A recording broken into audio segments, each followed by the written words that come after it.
What Really Happened with your host, Mike Rivero. You're listening to the Republic Broadcasting Network, where you'll find out what the Fukushima's going on.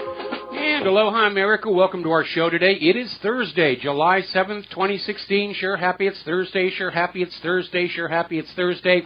We have got lots and lots of interesting things to talk about today. The phone lines are open. 800-313-9443. 800-313-9443. Mike is in our control room, his hand hovering over that telephone, ready to swoop on down and grab it on the ring and put you on the air with your comments and questions here. And I'm sure probably today a lot of people have got some very strong opinions about what's been going on with this FBI whitewash of Hillary's email server scandal and the clear, obvious violations of law. So today, FBI Director James Comey was in the hot seat himself at a congressional hearing and basically stuck to his story. Yes, Hillary did all these terrible, horrible things, but she meant well. And it was a rough time for him. I don't have any sympathy for him. I mean, he made the choice to do this. But basically, FBI Director Comey was confirming all of Hillary Clinton's email lies one by one by one. Trey Gowdy was going right on down the list. Yes, she lied about this. Yes, she lied about that.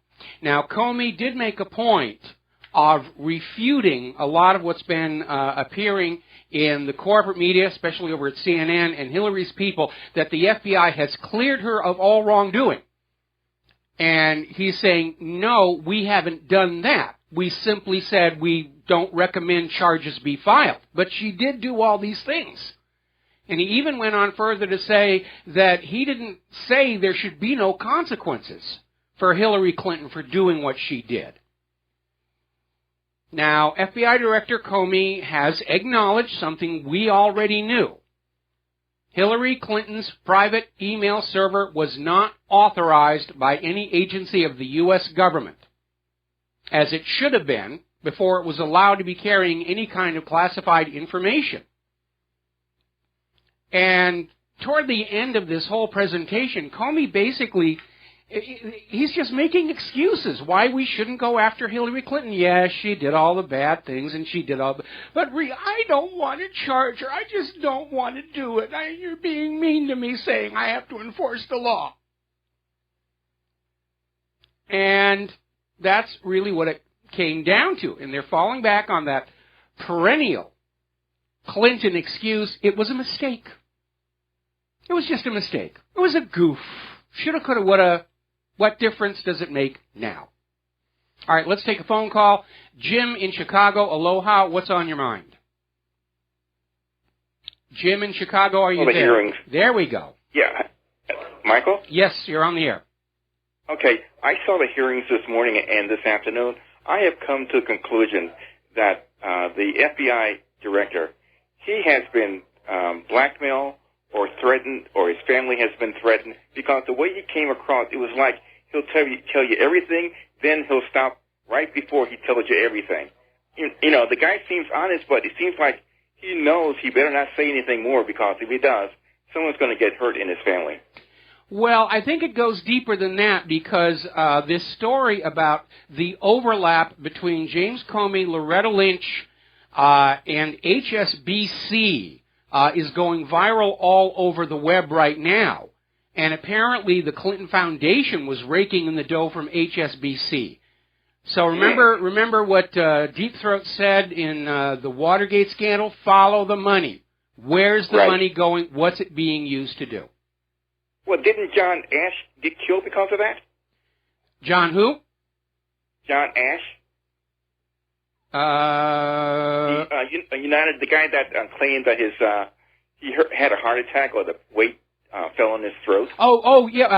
Yes. He was going to trial for corruption himself, and it involved some of the known Clinton associates. Bagman from back during the Whitewater era. And first it was reported it was a heart attack, and then they came out and said, well, he accidentally dropped a barbell on his own throat. Right. And if you believe that one, I have some of Saddam's nuclear weapons to sell you. I agree with you. Michael, I'm going to let you go so other callers can get on. All right, well, thank you very much for the phone call. We're going to let you go. Now, James Comey came on out and stated to the congressional investigation that he's got no reason to think Hillary lied to the FBI. And here's the kicker. Hillary was not put under oath for her interview with the FBI. The interview was not recorded. There is no transcript. All they have is the FBI's after-the-fact analysis of what was said. That's all they've got. And James Comey is saying, well, that's enough for me to say we don't need to do charges. Obviously, she didn't intend to do wrong. And it's as much of a whitewash as the FBI analysis about that silver-colored gun in the Vince Foster case. They just make the stuff up that suits the political agenda. Now, James Comey actually came out and admitted the FBI did not investigate whether Hillary Clinton had lied under oath to Congress. And he justified it by saying, well, there was no congressional referral. At which point Trey Gowdy said, there's about to be one. But a message to Director Comey. That last initial in that big sign outside the front door, the I stands for investigation. You're not supposed to just sit there and people come in and say, this a bad thing happened. Oh, yes, it's a bad thing. You're supposed to be investigating. And clearly he failed. He's either complicit or incompetent. In either case, he should step down. Now, here is where it gets really, really interesting. Back on the 5th of July, somebody set up a White House petition demanding Hillary Rodham Clinton be charged under Title 18, Section 641, 793, 794, 798, 952, and 1924. It took less than 2 days for this petition to soar past the 100,000 signatures threshold to require a response from the White House. And people are still signing it. It was up to over 160,000 the last time I peeked in at it. Now, we know what's going to happen. The official White House response is going to be, yes, we hear your concerns and we will take it under advisement, and nothing will happen because that White House petition website is nothing but a whipping post for you, the American people, to vent your anger on and not interfere with the day-to-day lives of the ruling elite. We're going to take a moment here to say hello to all of our on-air affiliates who are just now joining our network. We're talking about FBI Director Comey's interview before the Congressional Committee earlier today, and it was absolutely humiliating. He kept going on down and saying, yes, Hillary did all these things here, but it's explainable. She didn't mean wrong. And Director Comey is either completely unaware or he hopes you are unaware that Title 18 does not require proof of criminal or malicious intent. It explicitly says exposure of national secrets through negligence and carelessness is a prosecutable offense. Now, we know from that one email from Hillary Clinton to Jacob Sullivan, she knew she was dealing with classified materials. She ordered the classification markings removed from a classified document. And it doesn't matter why she did it. It doesn't matter what was in the document. It doesn't matter if Jacob Sullivan refused to do it. The issuance of that order is a felony right there. And obviously for Hillary to give that instruction shows intent. Now, we are hearing that there are going to be mass nationwide protests on July 16th demanding Hillary Clinton be charged and held answerable to her crimes. And we're still waiting to find out where these are going to be organized. As we find them, we'll put them on up. Find a protest and join it. If you can't find one, make your own. Get out there on the 16th and say, the rule of law must prevail in this country. Now, interestingly enough, there's a YouTube video. The biggest loser in today's FBI recommendation from James Comey is pointing out that in admitting everything Hillary has done wrong, she may be safe from prosecution because of Loretta Lynch and James Comey, but she's certainly not safe from condemnation in the court of public opinion. And there's another aspect. With all of this reckless behavior she's done, she is not entitled to have a security clearance any longer. The FBI, Comey has basically said she violated the removal, destruction of federal records.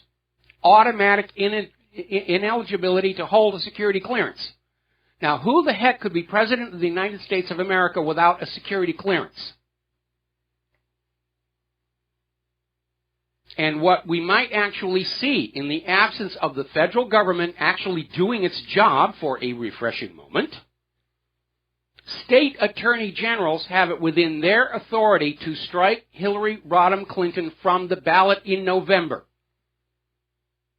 for not being qualified to be president because of her extreme carelessness. Even if you accept the official story, she is not qualified to be president.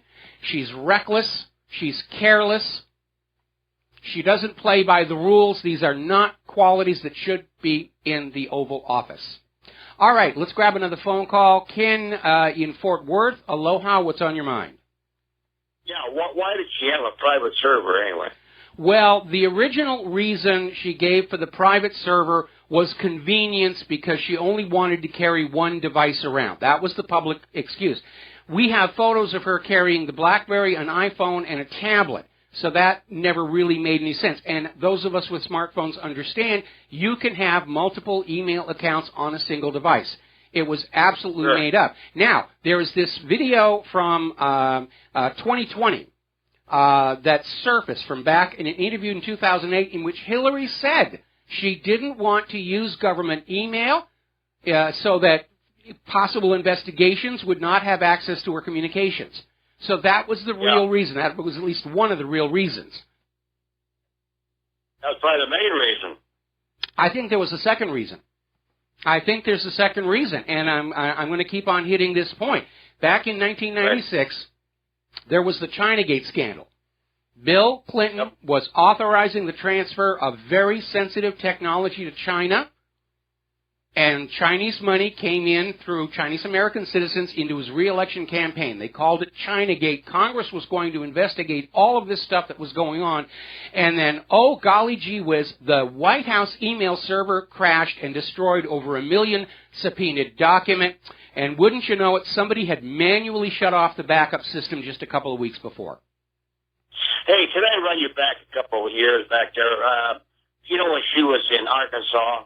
Yes. She worked for Rose Law Firm, and her boss was Charles Giroir. And he looks like the center of a ring because you remember Charlie Tree, and you remember the other guys, Vince Foster, and who the other names? Well, Webb Hubble. You got Webb Hubble. He looks like there was a center of a ring, and in the ring was Clinton and Hillary. And Hubble. And you don't forget Barry Seal and Oliver North and all those other Iran-Contra players, the gun and cocaine running operation. The northern end of that pipeline was in Arkansas under the watchful eye of then-Governor Bill Clinton. And all of these land flip deals, Whitewater, Flowerwood, Castle Grande, the Arkansas Development Finance Authority, Morgan Guarantee and Trust were all part of the money laundry, money growing system set up so that this money being made off the sale of cocaine to our kids could be laundered and fed back through to buy these weapons that were being sent down to the Nicaraguan Contras. All of this without the permission of Congress, which makes it a violation of the Boland Act. And it's the two boys that got killed on the train tracks. The train deaths, yes. Yeah, they said, well, they were smoking marijuana. One guy said he smoked 19 cigarettes and never acted like that. Well, I mean, again, the parents got their own autopsy and found out these kids had been stabbed and clubbed to death, and their bodies dumped on the train tracks to make it look like it was a dumb accident. And, I mean, we've seen that throughout the Clintons' career. Look at the dead bodies list and how reckless some of these things are. I mean, look, in hindsight, looking at the murder of White House Deputy Counsel, it's almost insulting that they actually thought people were going to believe all this nonsensical stuff that was put out about the silver black gun, and the rest of it. I mean, it was very, very sloppy, but they just relied on the corporate media to feed the American people the bovine excrement the corporate media is paid to feed you. I sent Don Trump a list of anti-Hillary books, and I told him, I said, why don't you have rent these empty baseball stadiums, and charge people $5 a piece to get in, and put these books on a jumbotron so people can see them. Well, it's a good thing to do, and I'm sure that Donald Trump's researchers are looking very carefully at what's going on, and they're going to use this whole situation. But getting on back to this overlap between James Comey and Loretta Lynch and HSBC drug money laundering. Trump is up against the narcocracy, I guess you're going to call it. We have a government that's become corrupted by drug money. The biggest drug smuggler in the country. Hillary reads like a book. I've got most of them. Well, I want to make my point. I mean, the reason they're afraid of Donald Trump, he's not one of the insiders. He's not part of this drug cartel. Jeb Bush is, and that's why I'm predicting that at the GOP convention, they're going to try and find some way to kick Donald Trump out and put Jeb Bush in. So once again, we're back to the two dynastic ruling families, the Bushes and the Clintons, handing the Oval Office back and forth to each other. Because they all know Hillary's in trouble. Maybe put Dan Quayle in there, huh? I don't know if he's part of that cartel or not. I think they were trying really hard to get Jeb Bush in there, but you know, he can never get that deer in the headlights look out of his eyes. Well, he promised it's next. But again, there are some very, very powerful forces here, and I hope Donald Trump is being very, very, very careful about this right now. Quayle would chew up Hillary on a stage. I'm sorry? I said Dan Quayle would chew up Hillary on a stage. Well, possibly, but I'm sure that Donald Trump is going to chew up Hillary when they have a debate, and Hillary's not going to be able to avoid a debate with Donald Trump. I think their last... He ought to have one tonight. Tomorrow night, next night. Well... they have to wait so long. Okay, Ken, thank you very much for the phone call. We're going to let you go here. There's no way that Hillary Clinton can avoid a debate with Donald Trump, and he will chew her up and spit her out. And I think there's going to be a last desperate gasp to get rid of Donald Trump at the GOP convention. And if they don't succeed there, then a word to Donald Trump's security, you've got some very powerful, very scared people who are going to be gunning for your candidate. So, double the security. Now then, Laura in Kansas. Aloha, welcome to the show. What's on your mind? Michael, I sent you an article. I'm beyond mad. I'm so angry about what's going on. It's ridiculous. But I sent you an article on Time, did a report.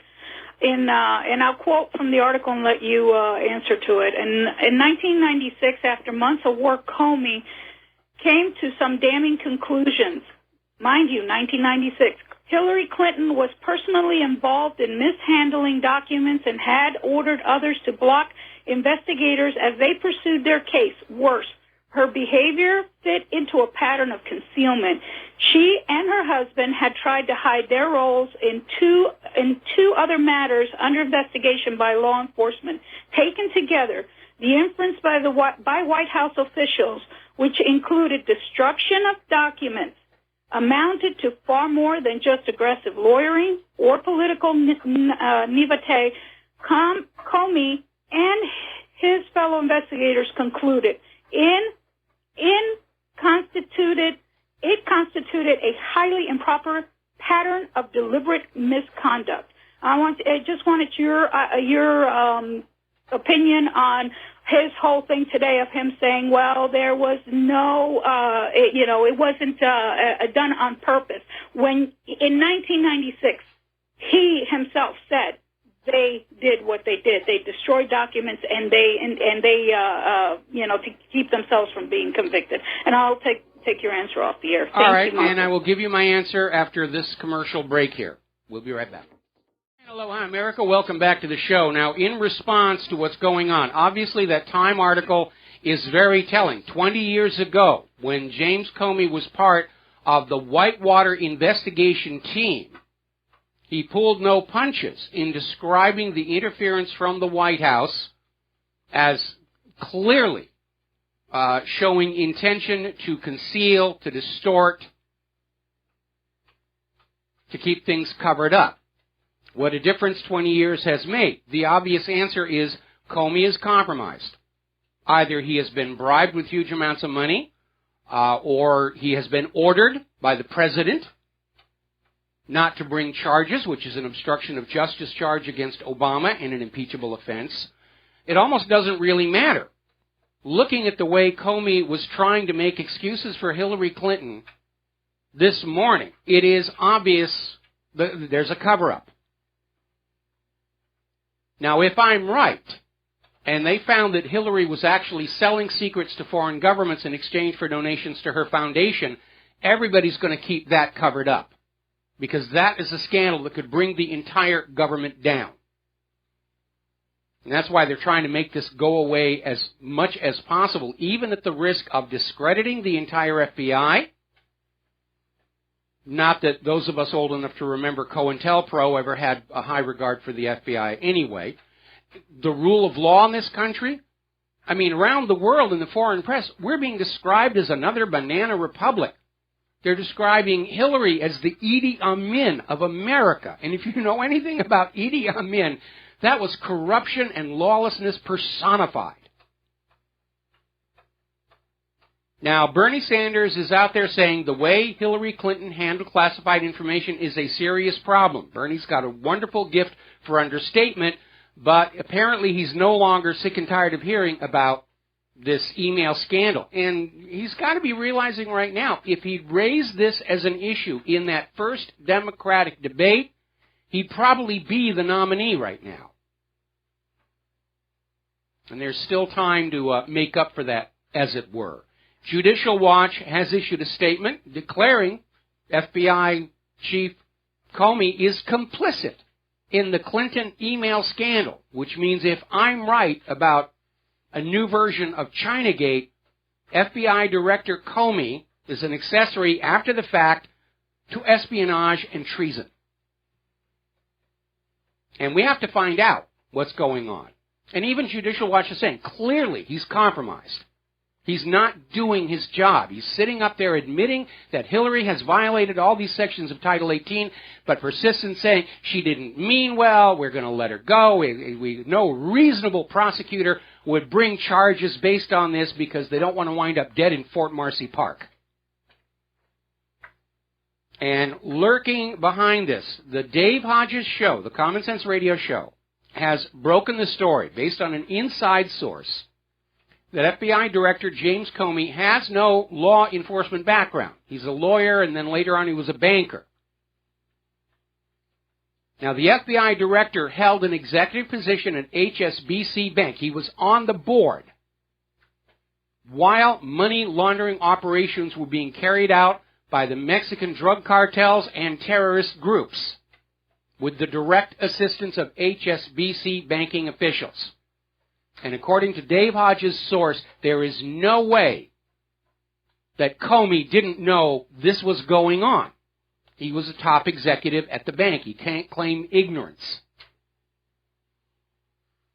Now, we put up an interview with Everett Stern, who was the whistleblower who went public on all that was going on inside HSBC. And you need to remember how it transpired here in the United States was a sweetheart deal for HSBC. HSBC came under some serious legal problems in other countries where they were operating. But in the United States, they got what they called a deferred prosecution, meaning it never actually went to trial. None of the executives were charged criminally for money laundering, and HSBC paid a fine that amounted to about 5 weeks of their profits. Ooh, that's going to teach them, isn't it? And the U.S. Attorney of New York, who negotiated that deal, is now the Attorney General of the United States of America. And James Comey, who was on the board of HSBC, is now head of the FBI. It's all tied in with drug money laundering. We'll be right back. And aloha, America. Welcome back to our show here. And again, We need to look at the money. Follow the money. The Clinton Foundation has received at least $81 million from clients of the HSBC Bank that we know of. Remember that big stink Norway kicked up because they're claiming that they donated a lot more to the foundation than is showing up in the foundation's records. So that money just disappeared. It all centers on that situation of money laundering and this sweetheart deal. Gave him a wrist slap. And they're tangled up with that Clinton Foundation. All right, we're going to grab a phone call. Jim in Arkansas. Aloha, Jim. Welcome to the show. What's on your mind? This is a hot subject today. Anyway, I think what we're seeing here is we're seeing the mafia in action. Yes. I believe, just looking at the record, first of all, Hillary, her father took over the mob when Al Capone died of gonorrhea or whatever it was. And they controlled New York and Chicago. And also, of course, we know that Bill Clinton is a son of one of the Rockefellers. So they're directly linked to what I call the Kahila, the Jewish Kahila, which are the big boys. I think you're kind of grasping at straws on that one. I mean, if you go back and you look at the Clinton Chronicles, and there's an updated version with Larry Nichols, it's obvious the Clintons were at the heart of racketeering in Little Rock, which had a huge problem with that. One of the reasons the Rose Law Firm was so busy is they were a hub for shady creation of front businesses and so forth and so on here. But this idea that they took over from Al Capone, I don't see any substance on that. So thank you very much for the phone call. We're going to let you go. And we're going to deal with the facts that we can actually document here right now. Because right now, the Hillary campaign, corporate media, are desperate to find some way to trip up the independent media because they are scared right now. And you know how I know? My inbox is filled with all these things about how the moon landings were faked and the chemtrails are coming to get us and HAARP is out there to make us all sterile and the Loch Ness Monster and Bigfoot's love child is running for the Senate from the state of North Dakota or some other such nonsense as that. So every time they start cranking that stuff out again, space aliens, UFOs, and the rest of it, it's like a gas gauge on how afraid they are right now. Okay, story coming out of Investment Research Dynamics, different website here. Hillary Clinton could get away with murder, which she's already done, Vince Foster. Defining deviance down. And this is one of these articles I'm talking about where they're describing the U.S. government is basically just a banana republic. It's a free-for-all for those in positions of power to use those positions of power for personal gain. That's the image of the United States of America that has been created by Hillary Clinton, James Comey. We are not a nation that has the rule of law or justice. We're not a republic. We're not a democracy. We're an oligarchy. We are a narcocracy. I hope I pronounced that correct. Look up the word. It's a real word. Now, Paul Ryan has come on out there asking that Hillary Clinton not be given any more classified data for the rest of the political campaign to reassure the public.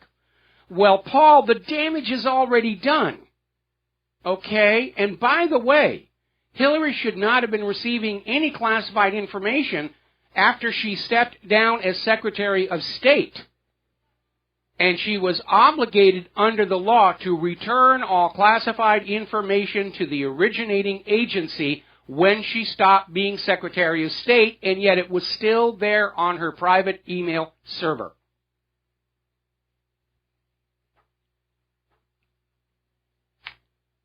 As a private citizen running for office, she's not entitled to receive any classified information anyway.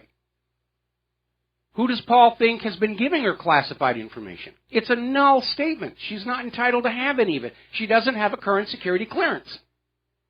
And no, it's not going to reassure the public. Not one tiny bit. The damage has been done. One of Hillary's defenders that were during the hearing with James Comey this morning was out there saying, well, when you look at the total volume of emails, the ones that she missed and were classified are just one tiny, tiny fraction of 1%. It's not a big deal. It only takes one document to expose the name of an undercover asset. It only takes one document to sell the secret to a nuclear warhead. And it is pathetic how people are still trying to defend Hillary Clinton. Remember, we talked about that poll yesterday. 1/3 of registered Democrats think she ought to be charged. And, of course, this is bringing new life to all the enormity of the Clinton scandals. It's all current events all over again. That Time article, going back to where James Comey's observations on Hillary Clinton 20 years ago, during the Whitewater investigation. It's all being brought up again. Article that came out here over in the Atlantic, From Whitewater to Benghazi, a Clinton Scandal Primer. They're all starting to pile on. And even they're saying, Comey has basically painted a picture of somebody who was just reckless with the law, extremely careless. He's ignorant of the fact that Title 18 does not require proof of criminal or malicious intent. Or he's bought, he's compromised. And they've gotten themselves in a heck of a corner. They've got themselves in one heck of a corner. Hillary, once again, has dodged the legal consequences for her crimes, but in the court of public opinion, she is in serious, serious trouble. And trying to distract everybody with these latest round of police shootings isn't working. There have been so many of them, people are tuning out. Now, interesting little story over at the Conservative Tribune. Loretta Lynch is now in the focus because her claims about her so-called accidental meeting with Bill Clinton is already falling apart. She's been outed in 2 lies. Lynch claimed that she met with Clinton as she was leaving, but according to reports, after the meeting with Bill Clinton, she went about other business in Phoenix. We know that Bill Clinton delayed his departure in order to meet with Loretta Lynch. And Loretta Lynch was out there saying that, Bill Clinton was just in Phoenix to play golf. Nobody can confirm that either. And then she said that all they talked about on the plane was golf. Okay, because, when you've got 2 high-level, high-powered politicians, they're going to talk about golf all over again like they haven't a million times before. And if all they talked about was golf, then why did Loretta Lynch have her own staff leave the airplane and stand on the runway in 100-degree heat if all they were talking about was golf? And finally, to remind everybody about something else that's going on over in Director Comey's universe.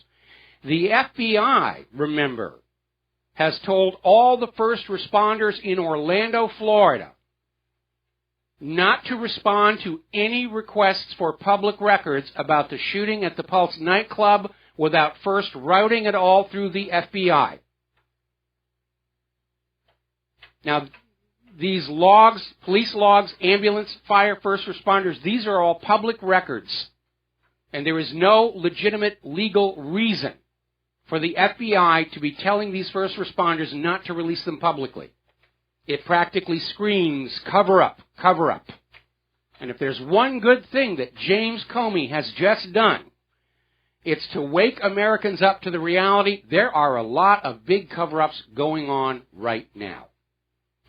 One of the other cover-ups, of course, involves former Secret Service officer Gary Byrne, who's got a new book out. And he's topping the New York Times bestseller list, but he cannot get any interviews on the corporate media because apparently Hillary has called in a bunch of chips or blackmailed and threatened the appropriate people, where he is absolutely blacklisted for any corporate media interviews. And by the way, if anybody out there knows Gary Byrne, he is welcome on this show anytime that he wants to talk about his book. You can almost smell the panic coming out of the Hillary Clinton campaign. Now, over at CNN, they're still trying to carry Hillary Clinton's water. David Gergen is saying the United States is well served by the diligent FBI. And then this article in the Daily Bell goes on to say, is this guy mentally ill? Yeah, of course he is. He's just another prostitute correspondent for the corporate media. His job is to convince you it's a great thing that the FBI, while admitting Hillary Clinton's Title 18 violations, said, we're not going to charge. We're just not going to charge. And, you know, it's a good thing that we're not charging Hillary Clinton here. But we're going to get those global warming deniers. There's been yet another article coming out of Global Research up in Canada. Actually, it's a reprise. But it's, again, like I said, what's going on with Comey and the FBI and Hillary Clinton has made all of the old scandals current news. And this article is about Clinton Foundation donors getting favorable treatment from Hillary Clinton's State Department, including weapons deals. Larry Klayman, who founded Judicial Watch, had a rock-solid RICO lawsuit against the Clinton Foundation, but he had the misfortune to have the case assigned to a Clinton-appointed judge who threw the case out of court without even looking at the facts. Now the FBI has swept on in to take over the investigation, which means somewhere down the road, James Comey's going to go on TV and say, well, there was a lot of money laundering and bad bookkeeping and shady things going on in the Clinton Foundation, but they didn't mean to do anything wrong, and so we're not going to recommend charges. Now, Donald Trump is out there responding to Hillary Clinton's attempt to blame Donald Trump for the collapse of the economy in 2008 and saying it's just an attempt to distract from the email scandal. She is desperate to change the focus. And she was out there screaming about, you know, he's a terrible businessman. He's terrible with it. He'll be bad for the economy. His casinos went out of business. And Trump's casinos and hotels did not go out of business because of anything Donald Trump did. Hotels and casinos are luxury items. And in the aftermath of the 2008 implosion of the mortgage-backed security fraud, people didn't have money to go out and play. Trump's casinos are a victim of the U.S. government's economic policies regarding Glass-Steagall. And it's not his fault. Hillary's trying to make it look like his fault because we're the government. Nothing the government does is ever bad or wrong or evil. What is wrong with you? And yeah, she's trying to go on the offensive because she knows at some point down the road, Donald Trump is going to be confronting her over all of this stuff. And they're desperate to just make up things to tarnish Donald Trump with. Now, one of Donald Trump's graphics came out recently, had a Star of David on it, and everybody said, oh, he's supporting Israel. It's anti-Semitic to use the star, and just all kinds of all over the place. And Donald Trump changed the graphic. And, of course, then everybody said, well, it proves he knew he was doing wrong. And so now he's saying we should have just gone with it. Because a Star of David in and of itself is not anti-Semitic. I mean, if you go over to Disney's Frozen, the books they are selling to little kids have this label on the front with 50 stickers inside a 6-pointed star. And let us not forget that 6-pointed stars don't necessarily mean Israel. Look at a sheriff's badge anywhere in this country. They're trying to create controversy out of thin air because they can't find anything on Donald Trump. All right, we're going to grab a phone call. Uma up in Canada. Aloha. Welcome to the show. What's on your mind? Hey, Mike. How you doing? Doing good.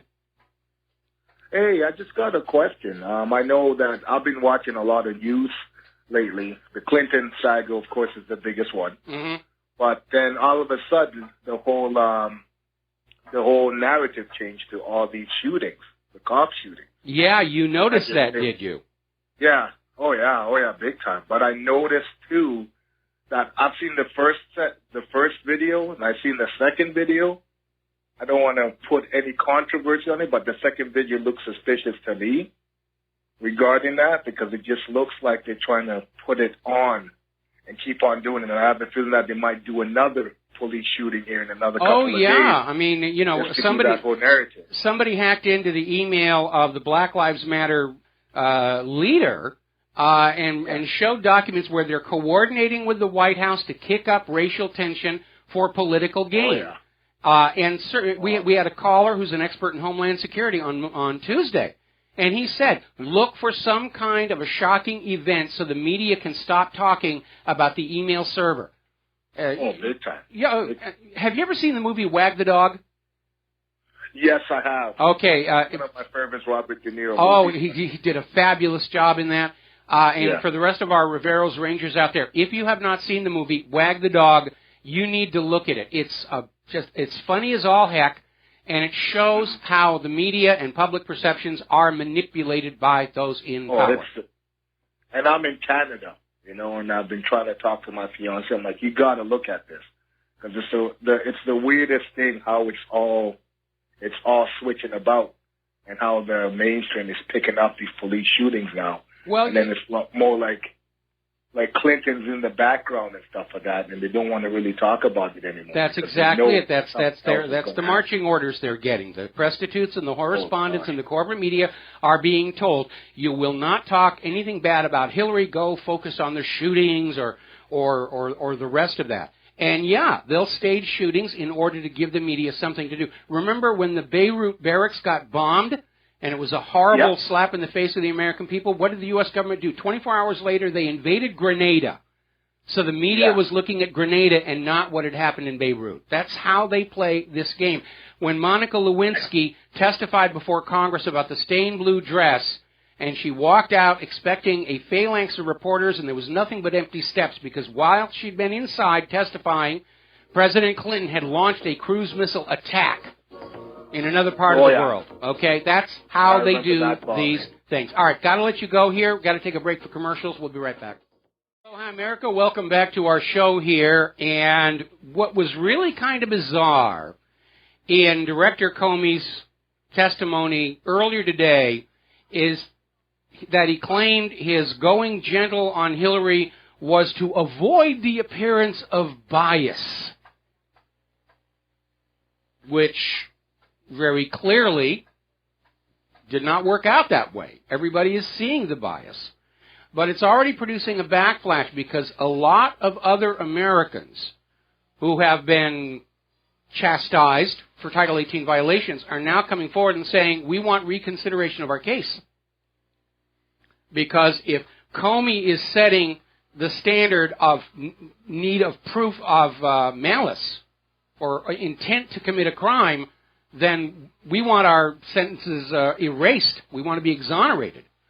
And there's one case that perfectly illustrates this. Major Jason Bresler sent a classified message using an unclassified Yahoo email account to warn fellow Marines in southern Afghanistan about a potentially corrupt Afghan police chief that he felt had access to the classified communications, and he wanted to issue a warning.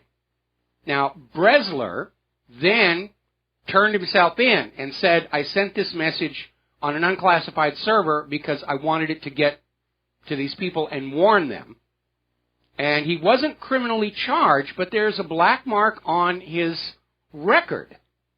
And he's saying it shouldn't be there because there was clearly no intention of malice or crime.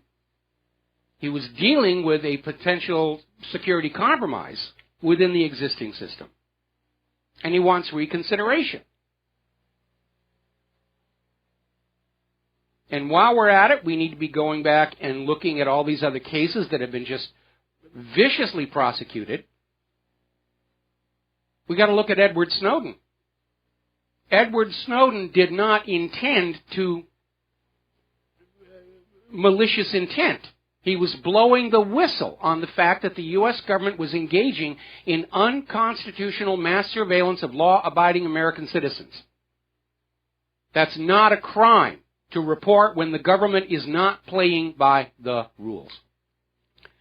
Now, a lot of people are talking about the lifestyles of our self-anointed leaders, and there was kind of an interesting story over at the American Mirror about Nancy Pelosi, who's out there. She's on Hillary's team. It's time for a woman president and all the rest of it.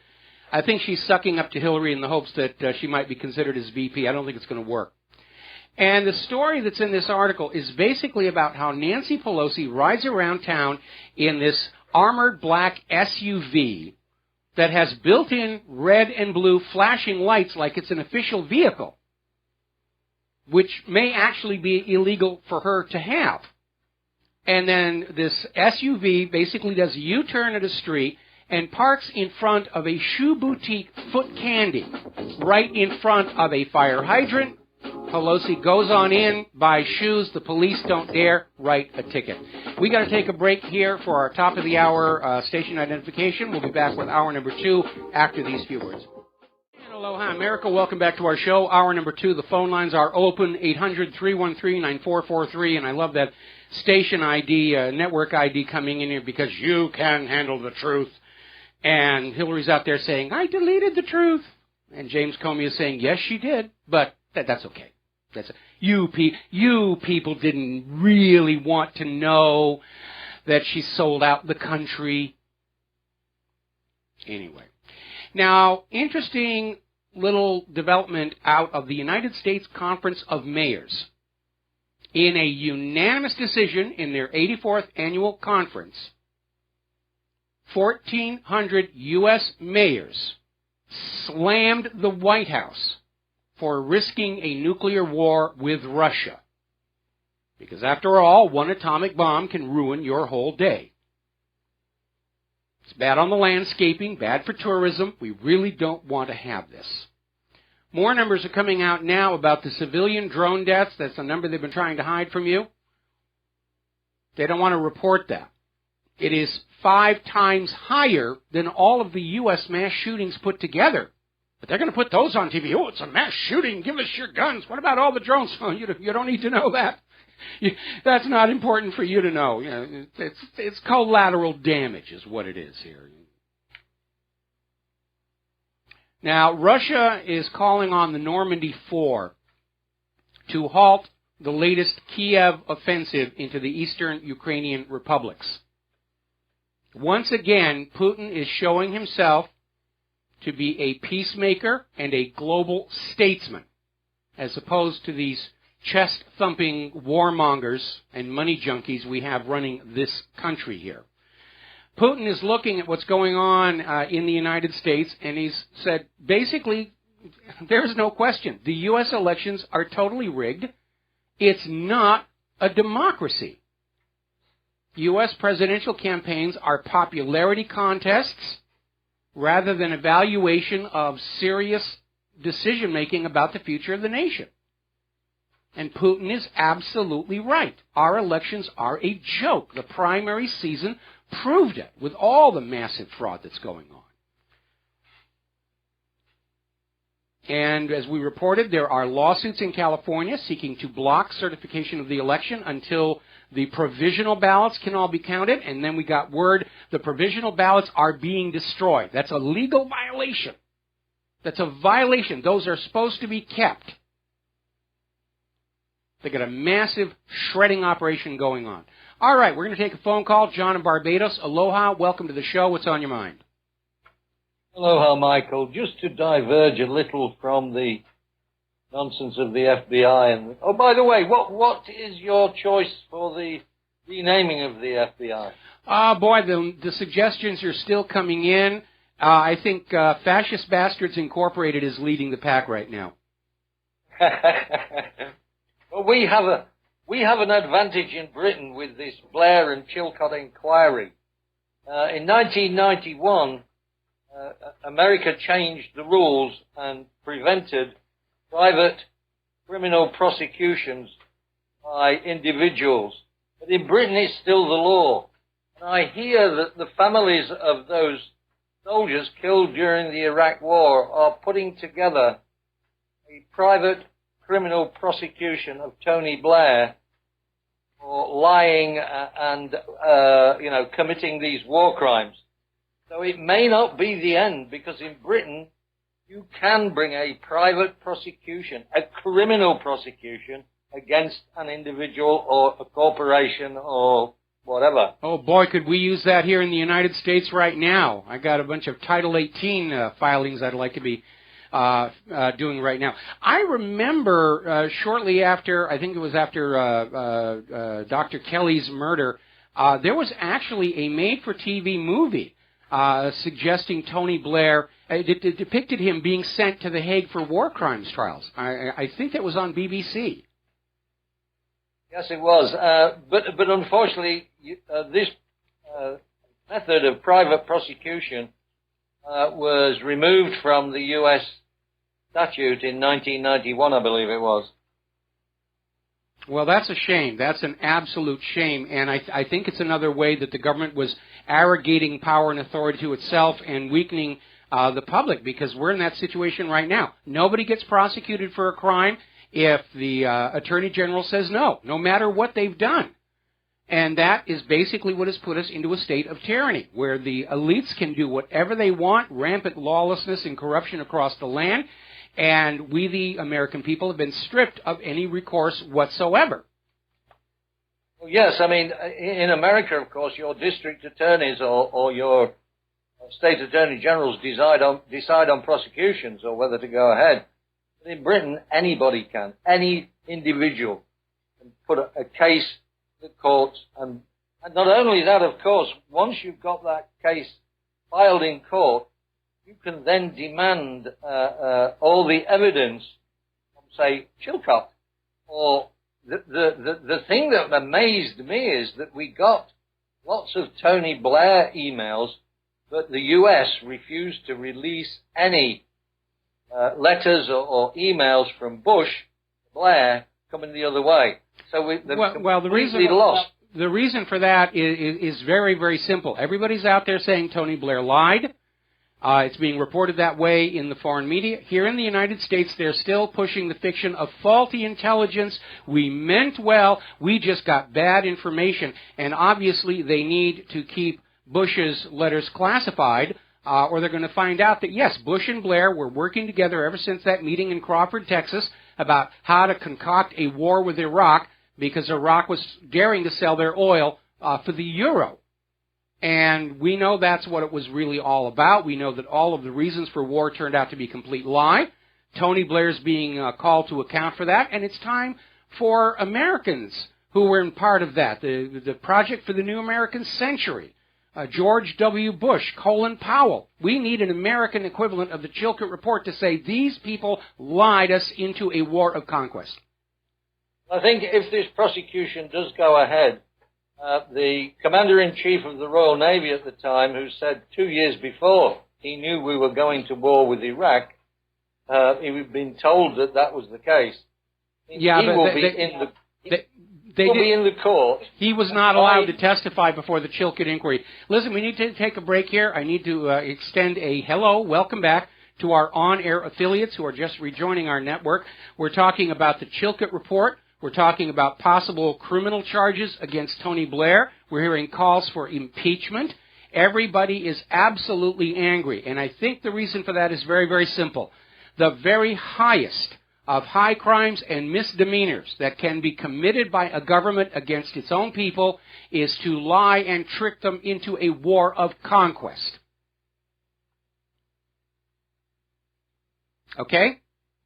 I am absolutely in agreement. And this particular case, if it does come to trial and we get all this other information, by association and implication, Bush will be going down the pan in the British courts as well. Okay, well, is there anything else? Oh, wait a minute. Actually, we're going to let you go here. We've got another caller on the line. Thank you for the call, John. And we're going to switch to Karen in Maryland. Aloha, welcome to the show. What's on your mind? Wow, that was quick. Good afternoon. My question is, have you heard of Roque Fuentes, ROQUEFUENTES? I wonder what the possibility is. As you know, my attitude is that there's a question mark as to, you know, what the outcome of the conventions is going to be. So, have you heard of Roque Fuentes, and, you know, do you have any thoughts on it. I don't even know whether he collected any delegates. Have you heard of him? No, I barely heard the name, and I don't have anything to add to that. And I'm sorry about that. Oh, no, that's fine. But, I mean, he was like, for instance, he was a candidate on the ballot in Maryland, and I think he was on the ballot in several other states. So I just wondered what his status was at this time. Okay. All right. Well, I do not know. I mean, obviously, the DNC was trying to throw this to Hillary all along. I think they were caught by surprise by Bernie Sanders' popularity and grassroots support. I think this was supposed to be a coronation, and Bernie Sanders just wasn't going to go along with it. So thank you very much for the phone call, Karen, and we're going to switch to Steve in California. Aloha, welcome to the show. What's on your mind? Yeah, I'm catching the show a little late today, Michael, but a question on the James Comey decision not to indict Hillary. Now, if the House Judiciary Committee gets together and they question James Comey on this decision and they find that he failed to uphold his office, his oath, can this whole thing be reversed? Well, there's nothing to reverse because nothing was actually done. And as Comey himself points out, they have not cleared Hillary Clinton of any wrongdoing. They simply made a decision not to recommend indictments. But Hillary is not off the hook. Nobody is saying she's innocent. Nobody is saying she's the wronged woman. What Congress can do regarding Comey is impeach him for failure to carry out his office. And one of the areas where that might get started, FBI Director Comey admitted not investigating Hillary's sworn statements to Congress to see if they were lies, and he made the excuse, well, I didn't get a congressional referral. Nobody at Congress asked me to investigate that, at which point Trey Gowdy said, you're going to have that referral in 2 hours. Now, if Comey investigates that, there is no question Hillary Clinton lied under oath to the Congress. And if he comes on back and says, well, I don't think it rises to the level of prosecution, then I think it's time to consider impeachment charges for both him and for Loretta Lynch. You know, it almost seems like they're trying to, and I know it shouldn't be but it's almost like the FBI is coming on the point that you have to show or prove criminal intent in order to prosecute or indict her on these issues. And we know that's not the situation. She failed from the very beginning on this thing. Yeah, well, failed, malice, it doesn't really matter. Title 18 does not require the proof of criminal or ill intent. It specifically says negligence, carelessness, and Comey is saying, yes, she was extremely careless. Vote for Hillary in 2016 because America needs an extremely careless president in that White House. And, Michael, this whole thing has the potential to set a dangerous, dangerous precedent because you're going to have attorneys now who had clients who were found guilty and went to prison and going to come back and say, we need this overturned because look how you treated this case versus ours. It's the exact same case. It is. I mean, it's already starting. We're already having people who were, if not prosecuted, censured under Title 18 and various classified rules coming back and saying, well, look, if now you have to have provable intent to do wrong, then a lot of people who have been punished under this, you need to have their cases looked at again. And it's going to create a litigation nightmare. But Title 18 is very clear. There's no gray area in there. It says criminal intent does not have to be proven. Comey is either ignorant of Title 18 or he's just hoping that you all are. Yeah. Well, this kind of reminds me, it comes back to Bill Clinton's famous words, that all depends on the definition is. It seems like the redefining of the English language means you can see it any way you want to, depending on what side of the fence you're on this issue. Well, we're in real Alice in Wonderland territory here, where the idea is, are you or the word going to be the master? And of course, that was basically, a tongue-in-cheek comment over the very colorful way that language was used in that literary work. But that's exactly what's going on. They're trying to redefine the terms in order to get what they want. But again, if you read Title 18, it is very clear. There's no ambiguity. You do not have to prove criminal intent.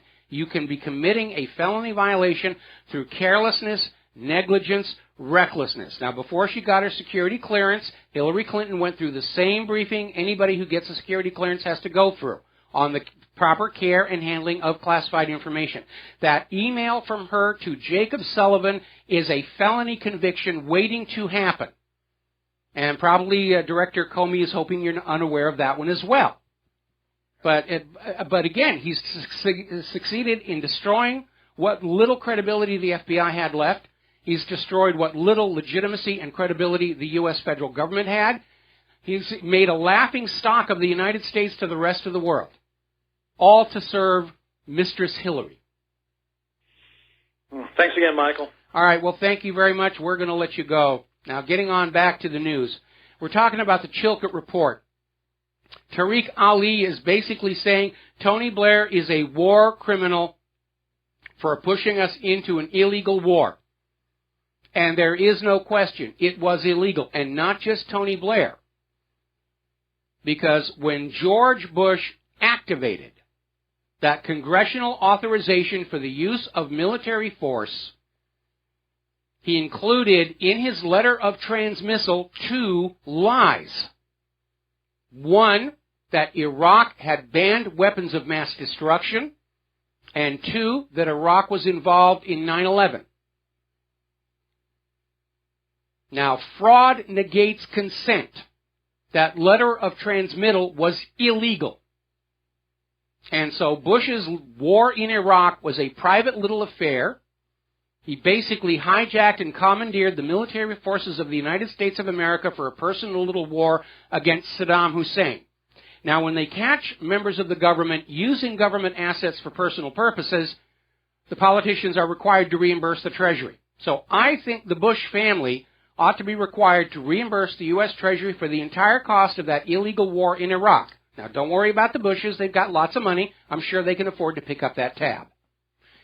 Now, Jeremy Corbyn has come on out with his Chilcot response and basically came out with a bit of an apology for Labour Party going along with the decision to go to war in 2003. And he says it's the most serious foreign policy calamity of the last 60 years, and it's a stain on our party and our country, and he's absolutely right. They got rolled by Bush. They got rolled by Tony Blair, phony Tony Blair.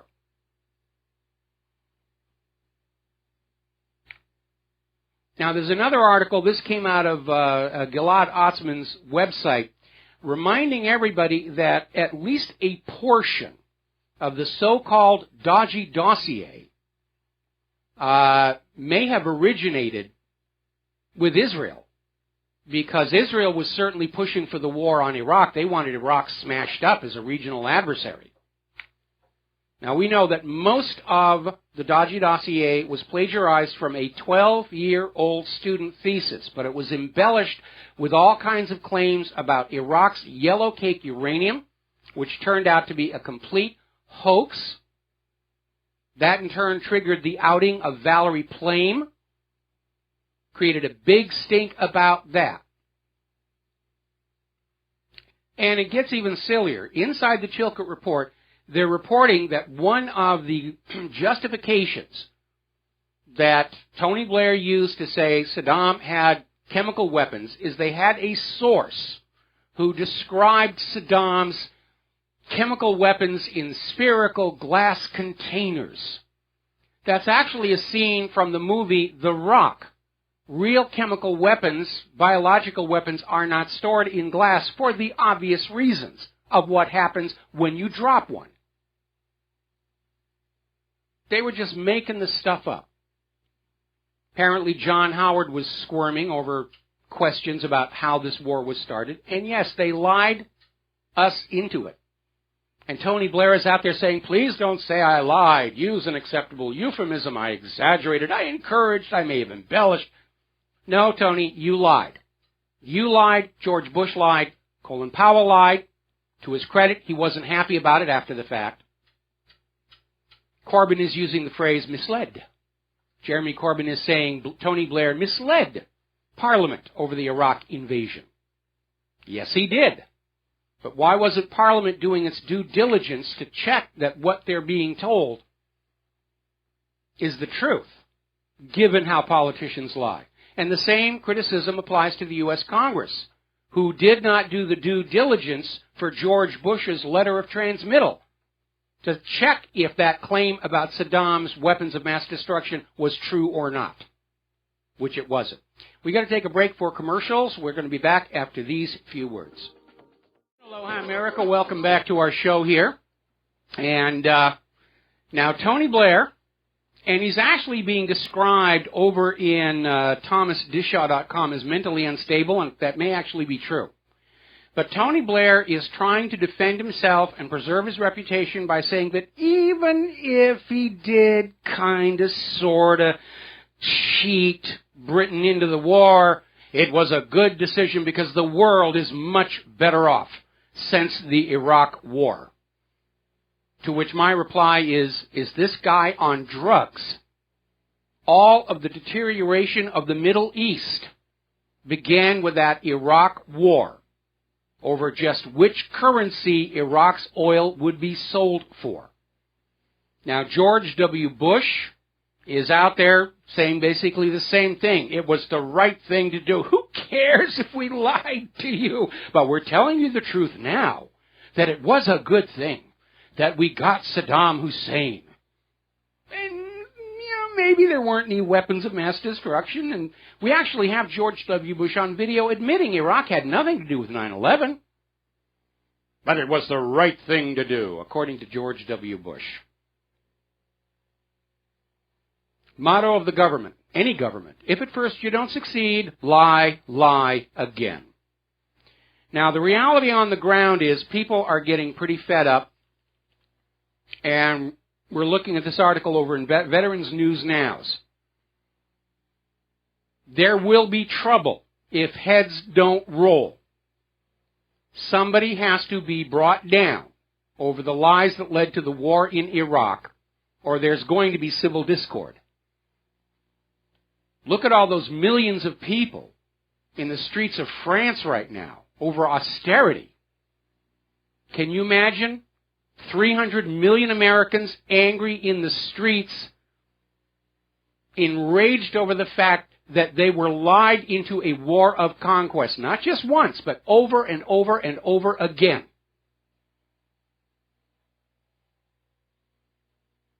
Trading the blood of our children for the banker's gold is really what it was about. Now, as John in Barbados mentioned, they have a little feature in British law where private citizens can bring a criminal complaint against individuals. And we need that restored here in the United States of America, especially when we see the head of the FBI and the Attorney General saying, well, we don't care what she did. We refuse to press criminal charges. All right, we need to restore the right of the people to bring criminal charges against criminals in government.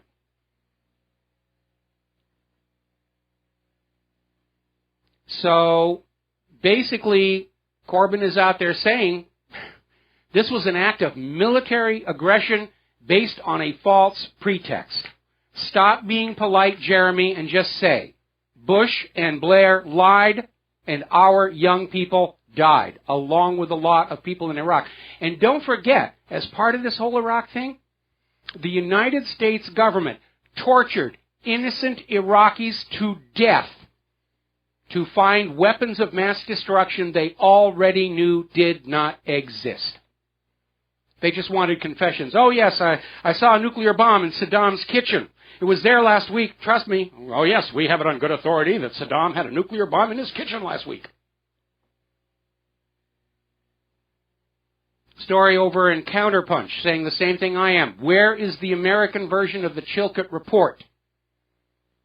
We need to grab all these people who lied us into this pointless war of conquest and drag them out in the sunshine. We need pillories and stocks and public shaming is what we need. Now, apparently, Tory members of Parliament have knocked Michael Gove out of the battle for Downing Street, and now it's May versus Leadsom, which means Britain is going to get its second female prime minister. The feminists are all lather about that. Huzzah, huzzah, huzzah, huzzah.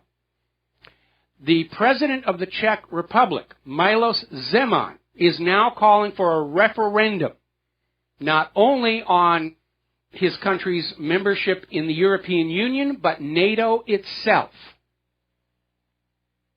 He says the people have a right to express their desires, and I think everybody's starting to understand. If you sign up as a member of NATO, it's an engraved invitation to World War III in your front yard. We'll be right back. And aloha, America. Welcome back to our show here, and let me just do something here real quick. Okay, we're good on that. Now then, we're talking about how more and more nations in Europe are starting to rethink whether they should be part of NATO, part of the EU. And at this point, there's a lot of second guessing going on out there. Montenegro is basically at their boiling point. People do not want to join NATO. They see it as a criminal organization, an aggressive organization. And yes, if you sign on to NATO, you are signing an engraved invitation for World War III to be fought in the streets of your town. That's what's going on. And more these European nations, as the reality of the war becomes more apparent, they're out. They don't want to have anything to do with this. Now, turning to the economy, there's a report out from the Commission on Retirement Security and Personal Savings, established by the Bipartisan Policy Center, and basically saying the U.S. must cut Social Security benefits. They are out of money. And we know why. We know why that's going on, because all the way back in Bill Clinton's presidency, he created his magic budget surplus by looting the Social Security Trust Fund of the cash buildup for the baby boomer retirements. Just moved it over to the general ledger and spent it as general revenue, and declared what a wonderful president he was. I got a magic budget surplus. Well, I'm a great president here. It's all about the money. It's the economy, stupid. And what he did was he was embezzling from the American workers. And that's exactly what happened. Okay. Now then. Jim Hightower has an article out there basically saying banks don't commit crimes. The bankers do. And he's absolutely right. He's absolutely right. Every time one of these banks gets caught, the corporation will pay a fine, which comes out of the funds of the customers and the shareholders and tax deductions. And the people who actually committed the crime don't suffer anything at all, which means there's no deterrent value whatsoever.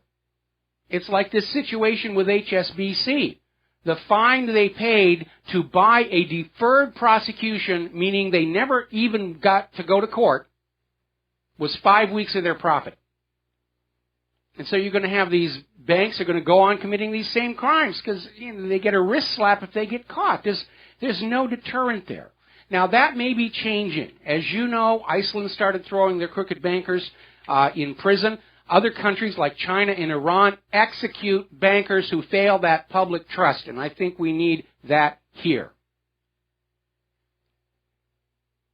But apparently, over in London, they're starting to take notice. 4 former Barclays bankers who rigged the global interest rates. Remember the LIBOR scandal? They're thrown in prison for a total of more than 17 years.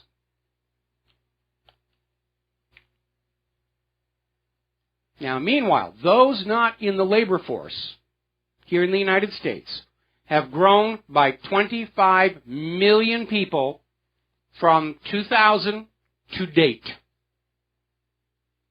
During that same period, those employed grew by 15 million, and the new unemployed grew by 6 million. The reality is the unemployment number being fed you by the government and the corporate media is a complete fairy tale, because it does not include a count of people who have not been able to find work. for months or years. They're put in another category so you don't have to look at them, and they can come up with a politically expedient 5 or 6 unemployment figure for an election year. But that's not the reality. We have almost a 1/3 long-term jobless population. Almost 100 million Americans who are willing and able to work have not been able to find jobs for months and years. And so what is the U.S. government doing? They're flooding in the illegal immigrants and the refugees. And they don't seem to understand that to have a healthy, working economy, the legal American citizens have to have decent wages and decent salaries so they can pay their debts, go to the shopping malls, buy what's being sold. When all the money is gathered up at the very, very top 0.1%, the system locks up because there aren't enough of the money junkies to go around to all the shopping malls and buy up all the little goodies to keep the consumer economy running. And that's what's happening right now. Now, interestingly enough, there was an article that came out of KeepTalkingGreece.com with a photo essay of a homeless family of 5 living on the streets in cardboard boxes. And they're on the street because the father suffered a labor accident, and because of enforced austerity, the social safety net for disabled people was gone. And they've been living in cardboard boxes on the streets for the last 8 months, 2 adults, 3 children. And these are the homeless people the bankers blame for living beyond their means. Really, it's all their fault. No, it isn't. People are living beyond their means because the prices of everything are going up. We're forced to buy things we don't really want. At the same time, wages and salaries are going down. What did you think was going to happen? Now, over in Germany, they're dealing with this rape epidemic from these refugees, a lot of whom apparently seem to be under the impression that sexual assault is accepted behavior. I wonder who told them that. And Germany is about to tighten their rape laws to try and deal with this. Meanwhile, up in Sweden, they're handing out little little wristbands that say, don't touch me. Who knows in what language. And they're putting up posters. Girls in bikinis don't necessarily want sex. And that's going to fix it. And we can see already what the end of this is going to be. Members of the European Parliament have just voted to bring back border controls. Schengen is officially over and done with, which means the people in the European Union have all the disadvantages of living under Brussels control and none of the advantages they were promised. Talk about a raw deal. Over in Minneapolis, they're having a problem with some of their Somali refugees who are terrorizing a neighborhood, threatening to kidnap and rape women. And for those of you living in Wisconsin, apparently there are some refugees up there who are carrying infectious, multi-drug resistant tuberculosis. And they got resettled in Wisconsin. Because if you get tuberculosis, that's a good thing. It stimulates the economy. You have to go to the doctor. You have to go to the hospital. You have to buy medication. Well, this tuberculosis is drug resistant. Well, we'll sell you an iron lung or something like that. It'll be good for the business. Let's grab ourselves a phone call. Al in Australia. Aloha. Welcome to the show. What's on your mind? G'day, Michael. G'day, mate. I'm a long-time lurker. First-time caller from BAM User and Justin TV. Oh, okay. Well, that Justin TV was a long time ago. Yeah. I'd like to confirm that it's blooming cold down under at the moment, too. Well, it is the middle of your winter, but I'm hearing that you're setting cold weather and snow records down there, and the ski operators are happy as all get out. I remember how beautiful the Blue Mountains are. Yeah, well, the winter's probably about a month earlier than what it normally is. It's unprecedented. But I'd like to congratulate my fellow Aussies for sticking it to the established political parties with an unprecedented 25% vote for independence. All right. Congratulations. So, yeah, we have basically two political parties, the same as you guys have in America and the UK. And we have one party voting, trying to put through trickle-down economics, and the other party pushing through Agenda 21. So I think people are finally making up to the fact that the politicians aren't really there for the people. But I don't know about you. I'm tired of being trickled on and told it's rain. Yeah. I'd also like to mention, in regards to the Chilcot report, that there's a video on YouTube that shows our PM at the time, John Howard, and the Canadian PM reading the same speech to Parliament. Yes. It's regards to going to war with Iraq. And it's basically, hey, you guys are going to war, here, read this speech to Parliament. So, no sovereignty or anything other than the fact that we've been told that, we're going to go to war. Well, there are too many people out there who want a war, and everybody's going to get dragged into it. The U.S. is continuing to rattle sabers down there in the South China Sea, and I think they're seriously looking that Australia is going to be their ally in a war against China. So, yeah, but just the fact that the Iraq war was pushed onto us, and the fact that the two PMs were given the same speech to read to their parliaments is a little bit suspicious. Yeah, it is very, very suspicious, and basically it's a coordinated effort. This push for a new world order, a single global government, all humanity permanently enslaved by a single global private central bank. That's the ultimate agenda, and that ties in with Agenda 21. It matches all of the worst of the dystopian society predictions out of science fiction. That it does. Yes, 1984 was a novel and not an instruction manual. Yeah, absolutely, absolutely. All right, Michael, that's all I've got. Thanks for taking my call, and have a good show. All right, thank you very much, and watch out for frostbite down there. I will do. Bye-bye. Bye-bye. All right, thank you very much for the phone call.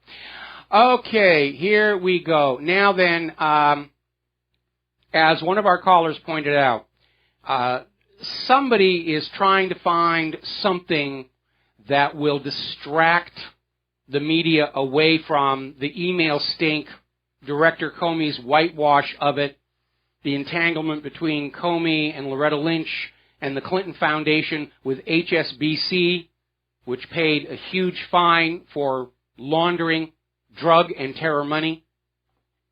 It's all centered on that. In fact, we just put up a story that came out of governmentslaves.info. There's an FBI insider who's leaking information out, saying the heart of the scandal is that Clinton Foundation that's far bigger than the email server itself, and exposure of this could bring down the entire government. I've been hearing about this for a while now, that the Clinton Foundation is not just about the Clintons.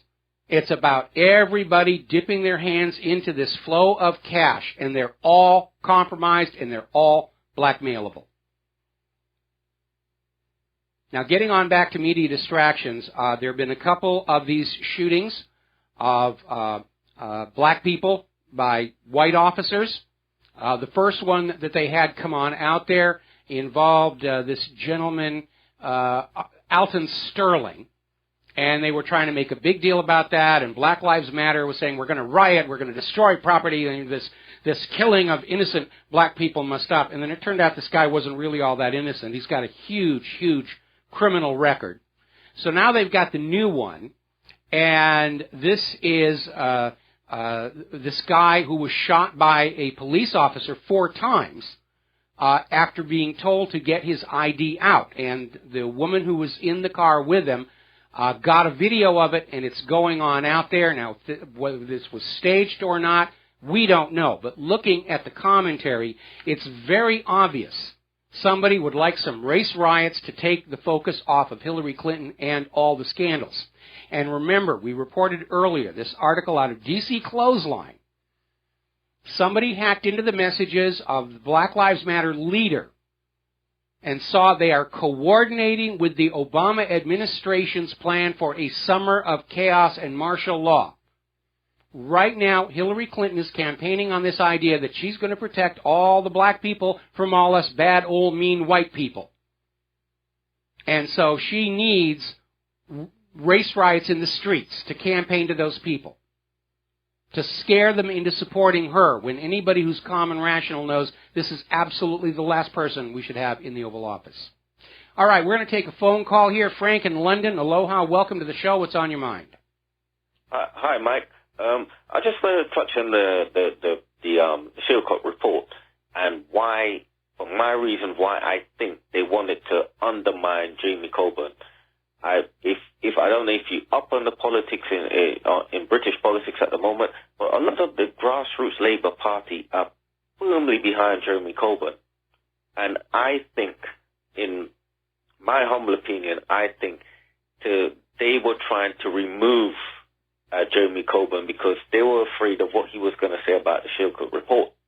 That's my opinion on it. I agree. I mean, Corbyn was saying all along that Tony Blair ought to be brought up on war crimes charges, and so they're trying to protect Tony Blair and get rid of anybody who might stand up and say there has to be consequences for bad actions by members of government. And I had somebody write in and remind me that in the United States, up until 1981, we did have a right to private prosecution in federal cases, and the 1981 Supreme Court decision, Leak versus Timmerman, basically struck that down, putting decisions for criminal prosecution in the hands of the government. So if you're a really successful criminal, you only have to kiss up to the politicians and you'll be home free, as we're seeing with all those people on Wall Street. So that's not acceptable. Right. That's not acceptable. When Tony Blair lies us into a war, lies you into a war, when George Bush lies us into a war, there have to be consequences. There has to be a path to justice. Because I don't know what the laws are over there in Great Britain, but here in the United States of America, the Constitution does not authorize the government to lie us into wars or to lie to us about anything, and the 10th Amendment prohibits them from simply assuming that right. Every time the government lies to us, it delegitimizes itself. That's correct. I think people now across the board are absolutely fed up how governments are going about their business. They're lying with impunity, and now they're exposing themselves. They actually telling you that, we can do absolutely what we want and what we like. And well, that's not going to go over very well. I got to let you go. We got to take a break for commercials. Thank you for the phone call. We'll be right back. And aloha, America. Welcome back to the show here. We're going to go to the phones. Peter in Los Angeles. Aloha. Welcome to the show. What's on your mind? Yeah, hey, Michael. Hey, I know it's been a week or two since I've called in, but a couple of weeks ago I made the point that Obama had a stake because he obviously was complicit in not writing hurt on Hillary in her emails. And every time he received an email that didn't say .gov from her, he knew something was wrong and should have done something, at the very least. At the very least. So he had a vested interest in protecting her, and of course he did. But and the way to get her is the Clinton Foundation, which I remember saying a couple of weeks ago. But I wanted to bring this up, Michael. I keep thinking back to 2008, and I keep thinking, what does she bring to the table when he appointed her? If he hadn't appointed her to Secretary of State, she would have, gone into semi-oblivion. And the Clintons, we would have been rid of the Clintons, I think, for the majority of public life, right? Do you remember? But instead, do you remember? Like you and I and all the audience anybody who's followed them knows that for 40 years they've been utterly corrupt, and why would he want to have somebody who obviously didn't know what she was doing for diplomacy or anything, but like a utterly corrupt, evil, lying, murderous, power mad woman as Secretary of State? Why would he do that? Who had no experience as a diplomat and barely any as a senator, really? Why would he appoint her to begin with? Okay, well, unless he's getting money from the Clinton Foundation. No, it goes back further than that. Remember during the 2008 campaign when Hillary and Obama were running pretty much neck and neck, And there were already allegations of massive election fraud up in the New Hampshire primary. They'd gone in with the polls showing Obama clearly in the lead, and it was a make-or-break moment for Hillary Clinton. And then, miracle of miracles, in the middle of the night, a whole bunch of votes came in and put Hillary over the top. And shortly after, they had a private meeting that was in the news about how they met at this house, and there was a private discussion. And I think at that point, they made a deal. And Hillary said, I'm going to let you win the Democratic nomination and the presidency, and in exchange, you will appoint me Secretary of State so that I have a stronger credential position when I run for the White House in 2016. And I think that was the deal that was made, just like the deal between Bill Clinton and Loretta Lynch on the runway, or the deal that was made when Hillary met with the FBI last Sunday. This is how this back channel stuff gets done. And so, yeah, they're just handing the White House off back and forth like it's a prize, and to heck with what the voters want. Well, I remember when he announced that Clinton, and obviously she's been catastrophic as a Secretary of State, outside of her corruption and everything else. But I remember thinking, and I think at the time, hope, change you can believe in and all that crap.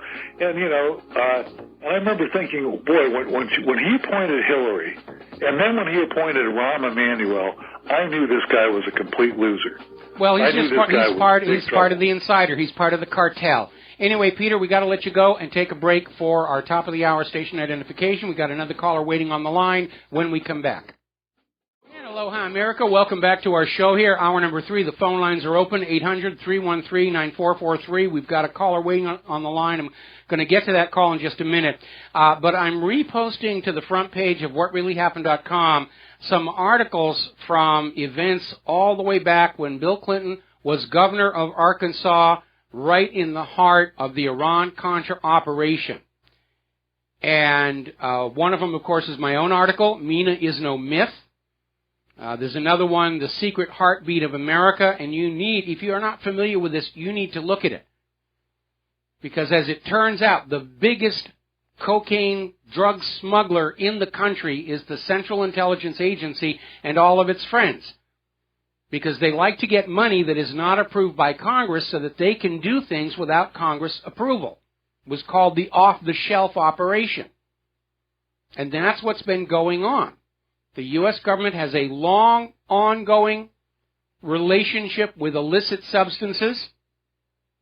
Kunsa's heroin during Vietnam, cocaine during Iran-Contra, and it's continuing to the very day. And that is what's lurking beneath the surface of the Clinton Foundation, HSBC, Loretta Lynch, and James Comey. That's what the compromising connection is.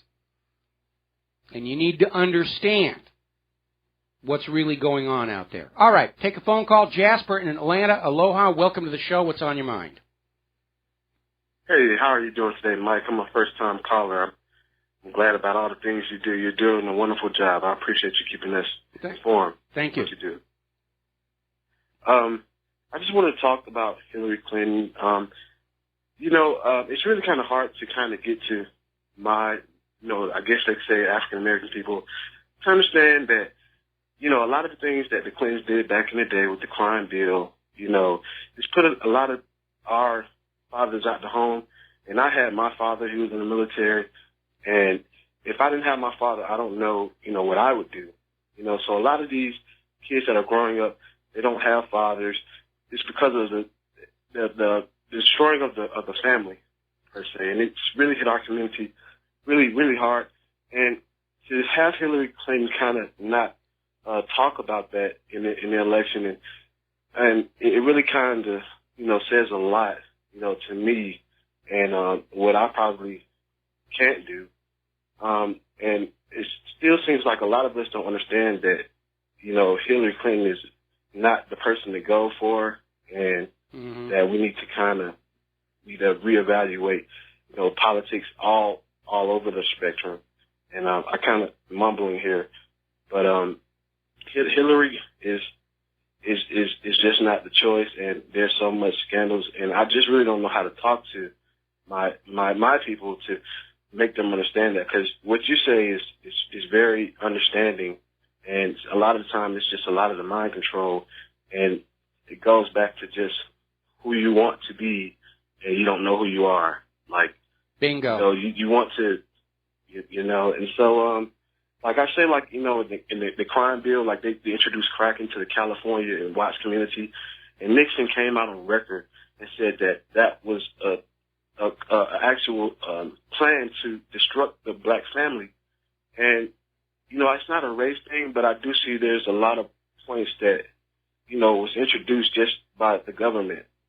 And, you know, I want to help, you know, and I don't know what to do, but I know that a lot of it stems from things that's been done from years and generations and generations. And I'm not a reparations type of guy, but I just say that, you know, a lot of the things comes from the lack of knowing, just internal reparation as well as external, knowing who you are and what you've been through, which I don't think a lot of America knows.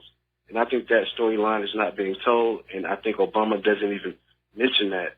And how can you know and love yourself if you don't know, you know, where you've been or where you came from? Absolutely. You don't know your history. You are absolutely correct. And going all the way back to the 1990s, where the feminist revolution was telling women not that they had a choice to stop being housemakers and get jobs, but that they were obligated to. The goal was to start disconnecting children from their family support, make them dependent on the educational system and mass marketing TV. And again, it's all about eroding your sense of self and place in society to make it easier to control you. And it's been a very concerted effort all along, I mean, to the point where they're even trying to get us unsure about what restroom we're supposed to be using. But you're absolutely correct. That's the plan, to break up the families and remove that emotional anchor so that it's easier to manipulate the population. Yes, sir. And Michael, I thank you for what you're doing. You know, it's like I've went to schools that were multi-cultural, and in some places in Atlanta, the school is completely black. You know, so they never get a chance to have the diversity that you have in California.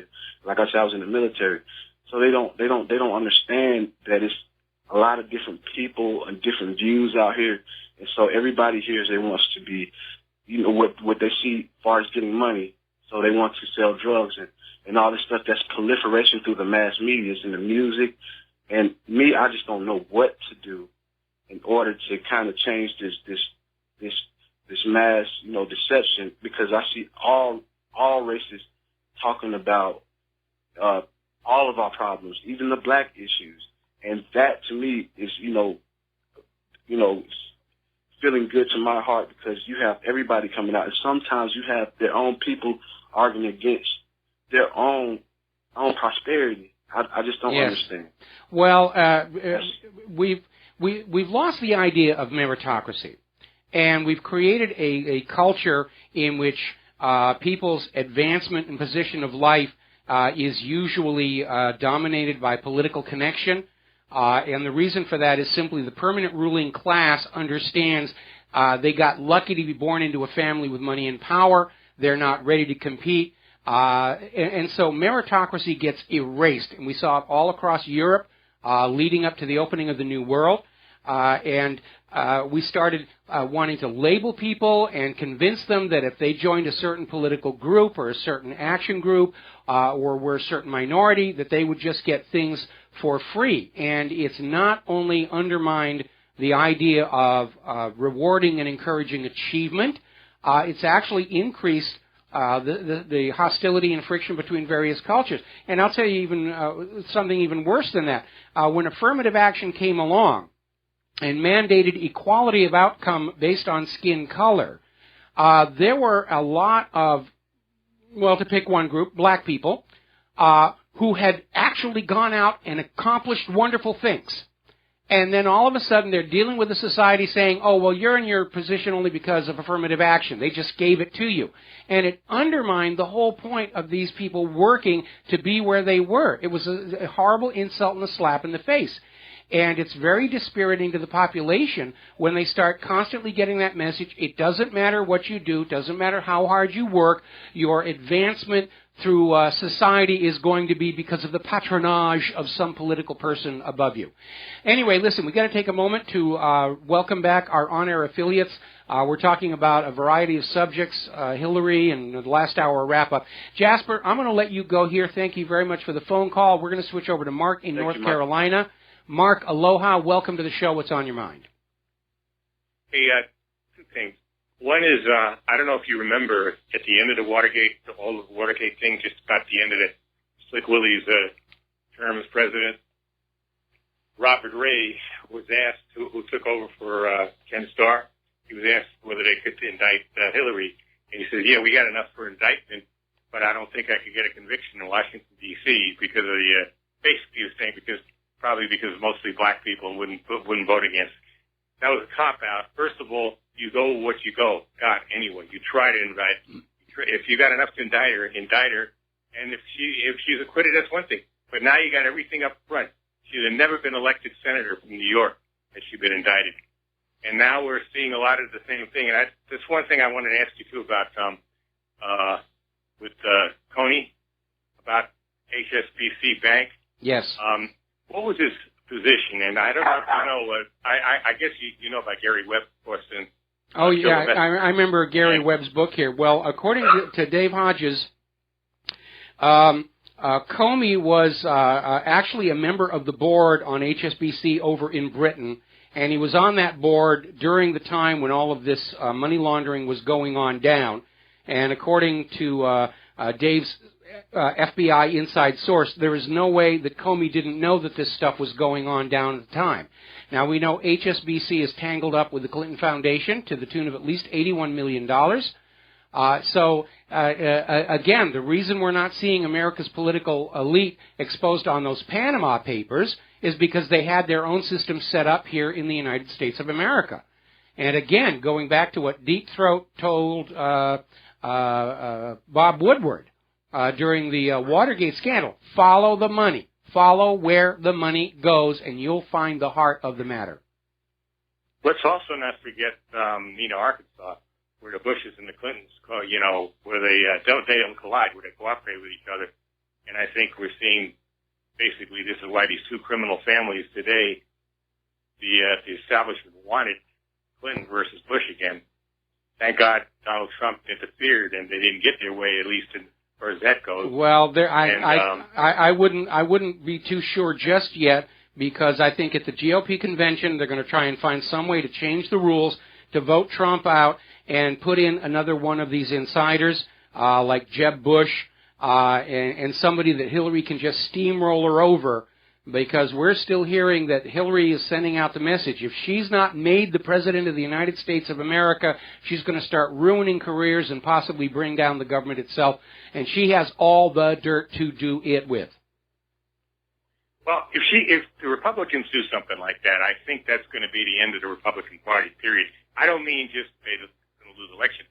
I mean, I think they're going to be replaced, hopefully, by an American Nationalist Party. And I believe that Trump will go third party if that happens, and probably would win. Because well, we would have to generate a landslide victory for Donald Trump because we know there's going to be massive election fraud. We've already seen it during the primary season. The problem with going third party is the system is set up to work against third parties, and I believe that the deadline for a petition drive to put a third party candidate on the November ballot has already passed in many of the states. So, it seems to me this country wants a revolution. That's what it seems like. It seems like they're telling us, hey, you idiots aren't going to get your way one way or the other. We're going to. So it looks to me like it's going to. That one of these days it's going to be like not the 1776 so much as the French Revolution, where you're going to start seeing people. Well, we don't have a guillotine, but you're going to start seeing people. We can build one. Where? Because, huh? I said we can build one. Get some of those out-of-work NASA engineers to work on that. And again, I would really hate to see a revolution in the streets of America. But at this point, I'm certainly not going to stand and try and stop one from happening. I'm hearing it from way too many people. No, I just, it's just gone too far. I mean, there doesn't seem anything. We try our best. We want a peaceful, we want a peaceful election. We're trying to go by, play by the rules. And yet these excuse the expression, these scumbags, they keep on having their way. And it's just, I just don't, if they do this to Trump, I mean, I think that's it. I mean, I really believe that's the beginning possibly to break up the United States maybe into 3 or 4 different countries or something. Well, again, both the conventions, both the Republican and Democratic conventions are literally building walls around themselves. Walls with Mexico are a bad thing. A wall between Israel and Palestine is a good thing. Walls to keep the voters away from the party conventions are a good thing. The fear is palpable. It really, really is. Okay? By the way, read this book. You should get this book, Stephen Kuntz. It's called The Liberty's Last Stand. Basically about Obama. He didn't use the term Obama. He says Barry Soetoro takes martial law, basically cancels the election, and that Texas secedes, and the country starts going crazy.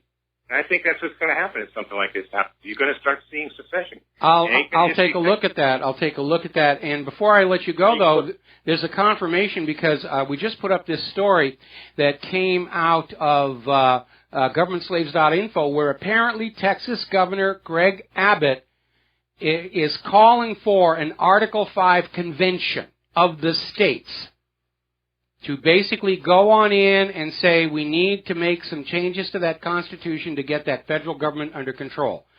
So, Greg, stay out of small aircraft. My best advice to you. Mark, we're going to let you go here and switch over to Fred in Utah. Aloha, Fred. Welcome to the show. What's on your mind? Okay. I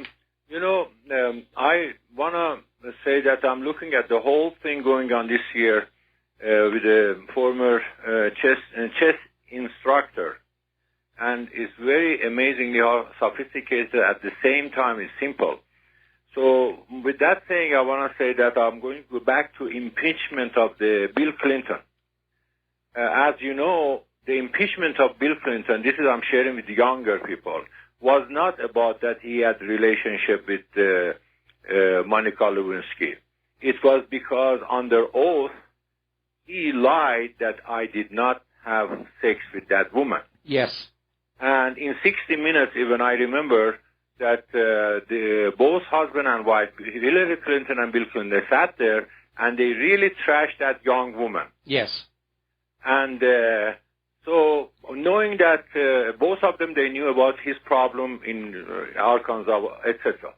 And then when the impeachment happened, Senator Dale Bumpers, that was, in my opinion, one of the most honest and honorable senators who got retired shortly after that, he took the defense of them in front of the nation on television, live television, and all of the members of Congress and Senate.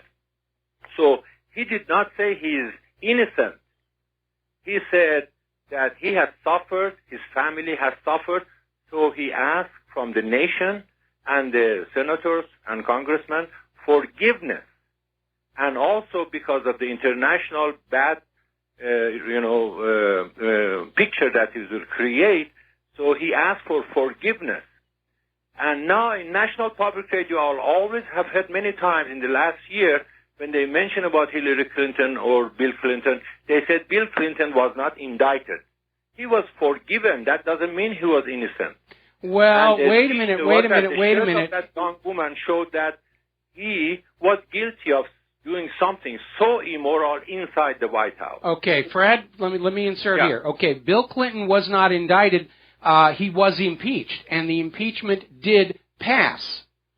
Okay? But the Senate refused to remove him from office. So when you look at Bill Clinton's legacy, yes, in point of fact, he was successfully impeached by the House of Representatives. Oh, I missed that one. Oh, okay. Well, it was kind of important there.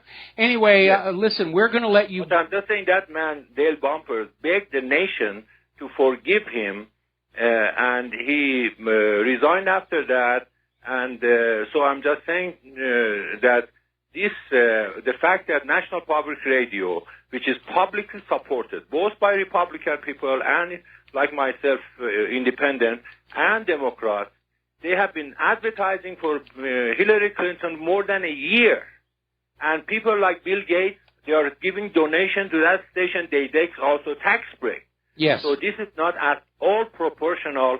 But when I listen to Sean Hannity, no matter what he said, this is a private company. They have perfect freedom to speak their point of view. But National Public Radio, in my opinion, should have a balanced presentation of the events. Well, they like That's to all. pretend that they do. All of the corporate media likes to pretend that they're objective. I mean, look at the motto of Fox News, we report, you decide. Fair and balanced, objective. But it's an illusion. They're there to push the agenda of their corporate owners and government masters. And that's why they're losing audience to here in the independent media as well. All righty. By the way, I want to make something quickly, and that is that Vanity Fair had a long story, and she had declined with the Hillary Clinton's closest, advisor, that lady that her background is from India. And they said in that article, which I bought that paper, although it was above my budget, was saying that her father established the first Muslim international... Okay, Fred, I got to cut you off. Fred, I got to cut you off. Thank you for the phone call. We got to break for commercials. And aloha, America. Welcome back to the show. And the corporate media is pushing all the police shootings, and it's shocking, and we're going to have race riots, and we're going to have the rest of it, and pay no attention to that email server and FBI whitewash thing. You don't want to think about that. You want to see blood in the streets and people of different skin colors beating each other to a pulp. They're really pushing it as hard as they can. All right, we're going to go back to the phones. Fran in Washington State. Aloha. Welcome to the show. What is on your mind? Hi, Michael. I've been watching your show religiously now for a long time, but I've been aware of you for a long time. And, this push with all the information that's out more freely these days, and I wanted to make a comment to you. Aaron Russo would be so proud. Yeah, Aaron, I'm sorry he's no longer with us. We had him on the show shortly before he passed away. But he really laid it out on the line with his documentary, America from Freedom to Fascism. I was very honored where he quoted me on the plastic cover on the DVD as well. But, and basically that was a big push and a big start. And it isn't that there's any more information flowing around now about what's going on. It's that the public is now ready to hear it and see it and actually give it serious consideration. I've said before that the art of being a rabble-rouser is knowing what the rabble is ready to listen to and what they're not ready to listen to. And right now, all of a sudden, the ears are opening, the scales are falling from eyes, and yea, verily, they're now ready to take an objective look at what's going on in this country. Yep.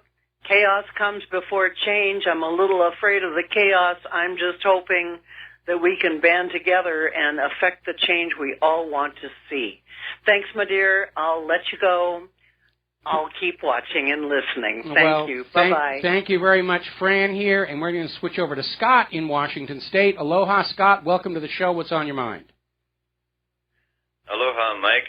Well, I have a comment and a question for you. I mean, I've seen a lot of scuttlebutt on the social media stuff about the third party guy Johnson as being a alternative to Trump or Clinton, and I was wondering if you think if you think he's got any chance whatsoever, and the other question I would have is there any possible recourse that us average American citizens have to actually get some justice done in this Clinton thing, like a class action lawsuit or something like that, something that we can get going and not have to worry about depending on the FBI and those kind of people? Well, again, understanding that the government's just going to change the laws and the rules to favor themselves. Apparently, James Comey was unwilling to say that he would give Hillary Clinton a security clearance right now. And so I think one of the things we might try and do that's peaceful is petition our states' attorneys generals to have Hillary Clinton stricken from the ballots because she cannot serve as president if she does not qualify for a security clearance.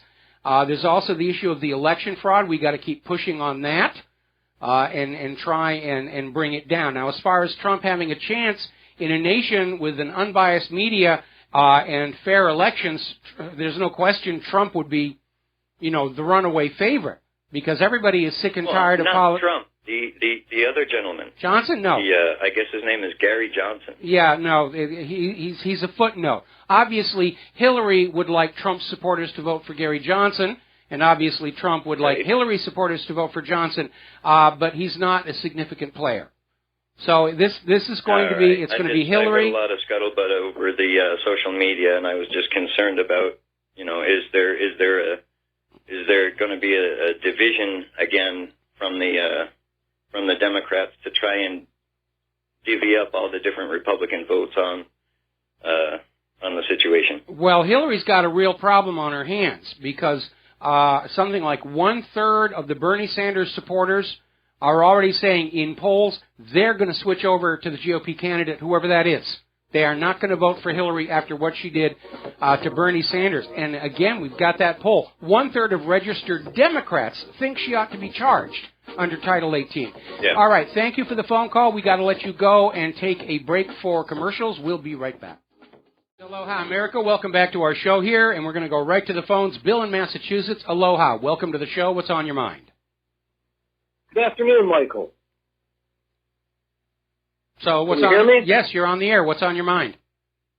Yeah, I'd like people to start getting serious with who Trump is going to pick for his vice president, and names that I never hear that I think should be heard are people like Paul LePage from Maine, Steve Stockman, the congressman from Texas, and, of course, Jeff Sessions. And I don't think people are taking this too serious because I hear these names over and over that make no sense to the effort that Trump is trying to make. Can you comment on that? Well, right now they're in the final process of winnowing down the list. In fact, some of the people who were on that list have voluntarily stepped off and said, we're withdrawing. And right now it's looking like Indiana Governor Mike Pence is going to be Donald Trump's vice presidential running mate. Of course, we're still seeing all over the media how it ought to be Newt Gingrich. It ought to be Newt Gingrich. That's being pushed by Sheldon Adelson. And I'm sure Donald Trump is smart enough to realize that if he gets a consummate insider like Newt Gingrich as his vice president, he's as good as shot off the podium on his inauguration day. Well, what's the difference when you between Gingrich and Pence when you consider Pence's comments as a member of Congress when he said, whenever I hear Israel, I come running down to the front of the floor? Well, everybody's trying to make a big deal over support for Israel, but at this point, it's a push. I get all these emails about, Donald Trump is a supporter of Israel, like Hillary isn't. The question is a question of degree, Pence okay? wasn't all that sharp of a congressman if you really look at it. Okay, well then, feel free to call up Donald Trump's office and say that you think he ought to pick somebody else. Who do you think he ought to pick? I think he should pick Paul LePage from Maine or Steve Stockton from Texas, and or maybe perhaps Jeff Sessions. But the first two, I think I might pick first. And speaking of Jeff Sessions, I wanted to confirm this with you. Wasn't he with the CIA at one point? Yes, he was. Michael? Yes, he was. So he probably has a lot of very, very, very good information. Well, again, that's sort of like a poisoned apple. When you bring somebody from the CIA into your administration, you're never really sure where their loyalties lie. CIA sees itself as above the government. In fact, CIA rules and regulations order their own people to lie to Congress to protect what the CIA deems the Congress doesn't need to know. So you got to be really careful with that. Anyway, Bill, thank you for the phone call. We're going to let you go. Thank you for the call. We're going to switch over to Royce in Washington State.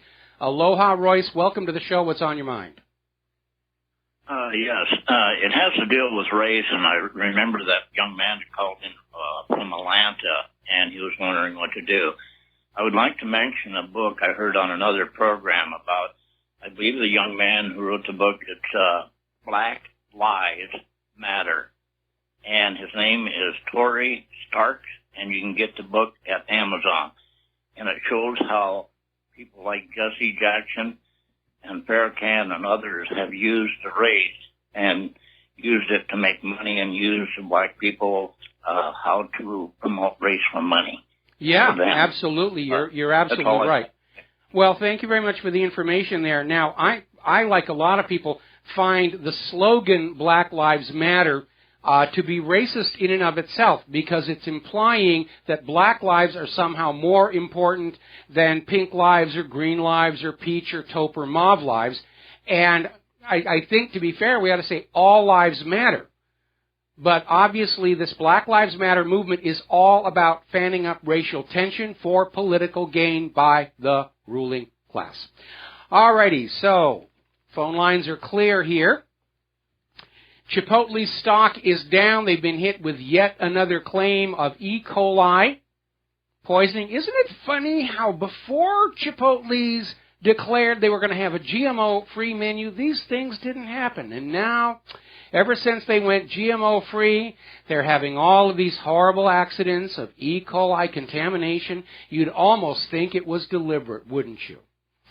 Now, Hillary Clinton is out there backing Monsanto just for everything they do.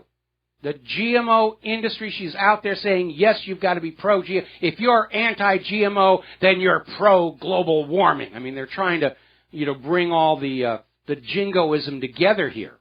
But we now know that a lot of the climatologists who are not directly on Al Gore's payroll are looking around and saying, yeah, it does look like we're heading into a new Maunder minimum. And we're all going to be sitting around saying, we need that global warming now. We had the gentleman who called from Australia. Winter hit there a month early. It hit early in the northern hemisphere last fall. It lingered long this year. Yeah, we're heading into a new mini ice age.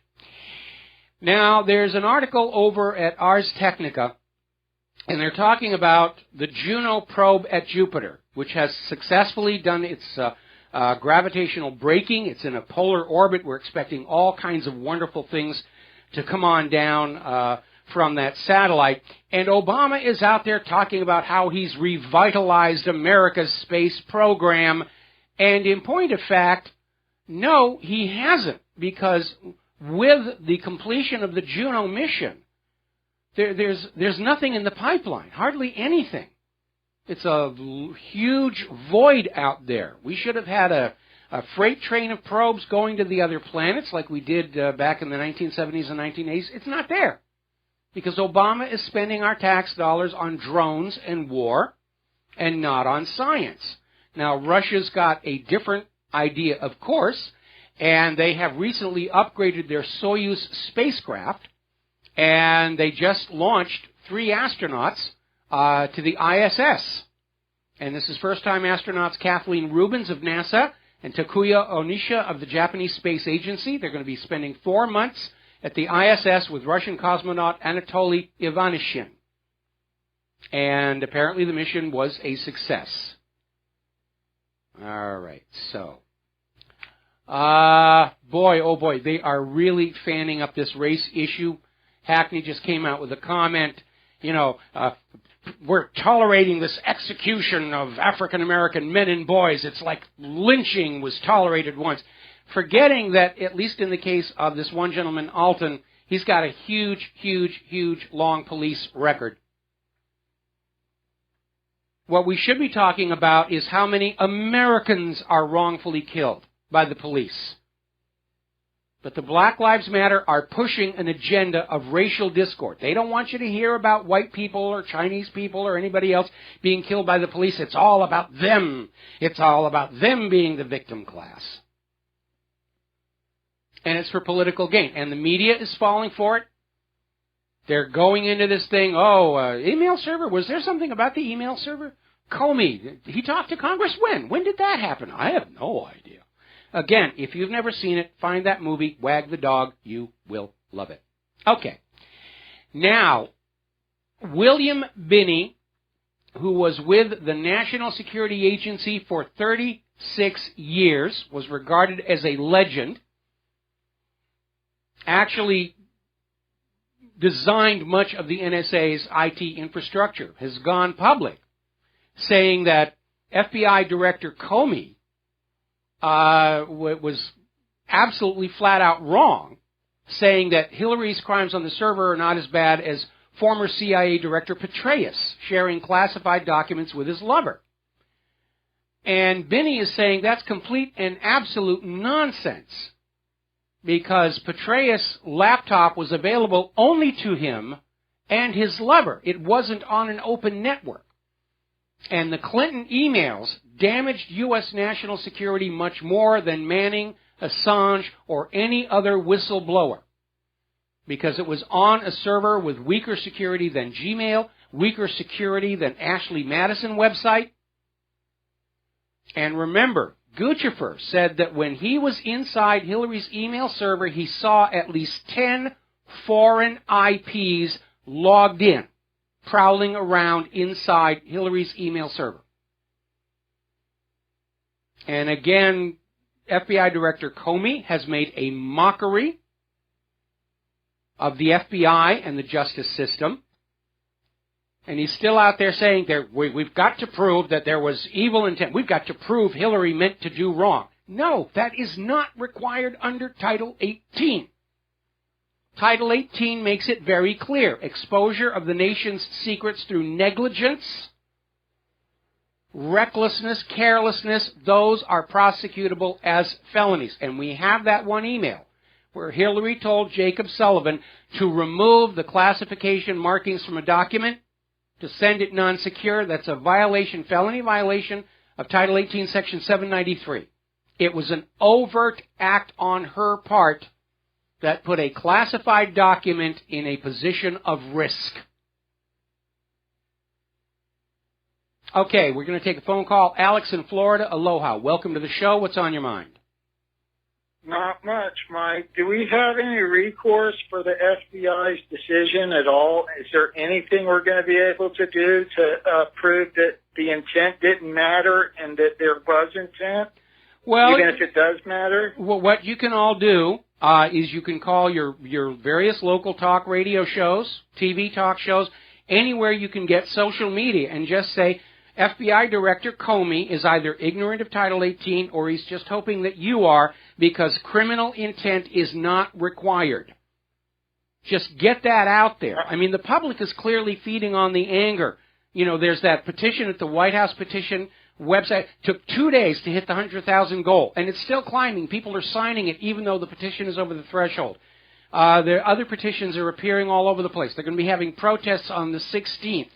We need to get out and scream at this government, and we need to send a very clear, unambiguous message to the rest of the world. We, the people of the United States of America, no longer recognize the legitimacy or legality of the government in Washington, D.C., because they are failing to do their constitutional duty. Okay, Michael, the next question I have for you is, do you think that Bernie Sanders could actually run independent? I read an article last night where they say that if he is going to run independent, he would not have told us until the convention. And I see where he's asked for permission to have a convention of his own the day before the Democratic convention on July 25th. Did you hear that? No, I didn't. And again, the system is rigged against third-party candidates, because they have to run a petition drive in all 50 states to get on the ballot for November, and I believe for many of the states that deadline is already passed. I'll make a point of checking into that. But the system is set up to prevent third-party candidates from being a threat to the established oligarchs, the established cartel, whatever you're going to call it. My ideal would be for some people in the state-level government to actually do their job and say, yes, these primary elections were rigged, and let's do what Austria did and just do it over again, and not certify these results because we cannot prove that this election was accurate, honest, and fair. And if you can't prove it's accurate and honest and fair, then you should not certify it.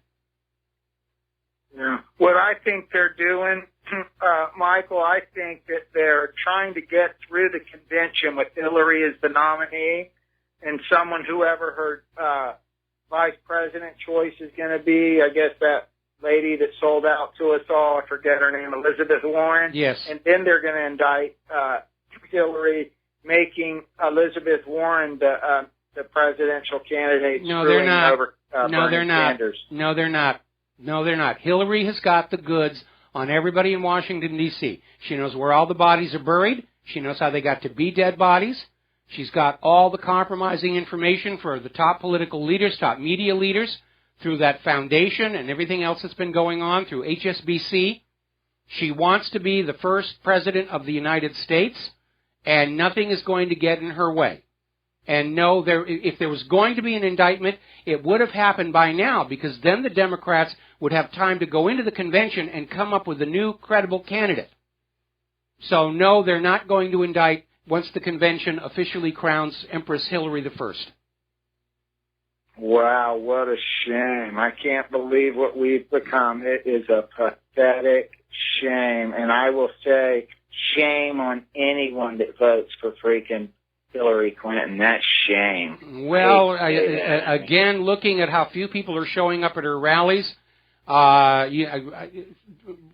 we know that there was election rigging in the primaries. They're trying to rig the polls. Now, Trump is ahead in the Rasmussen poll, and he's not spending any money. You know, Hillary is throwing money into media and ads, and she's just barely keeping up with Donald Trump. And she's afraid of him. Trump was the last person she wanted to run against. She was hoping she was going to run against Ted Cruz or Jeb Bush, that she could steamroller over very easily, and Trump is her worst nightmare. And her associates in the GOP are going to try and dump him at the convention, and if they can't, then I'm fully expecting there to be an assassination attempt on Donald Trump. I believe it. Hey, did you hear that Hillary Clinton has HPV and vaginal dryness? Oh, God. Did you hear that? No, I didn't, and I don't care. That's information I don't really need to know. Thank you, Michael. All right. All right. Well, thank you very much as well. And let's do something here. Okay. Now we're done with Alex here. Now let's get back and get a couple more stories going on here. Apparently, somebody is sending drones over a U.S. Department of Energy nuclear site in South Carolina 8 times in recent weeks. They don't know who's doing it.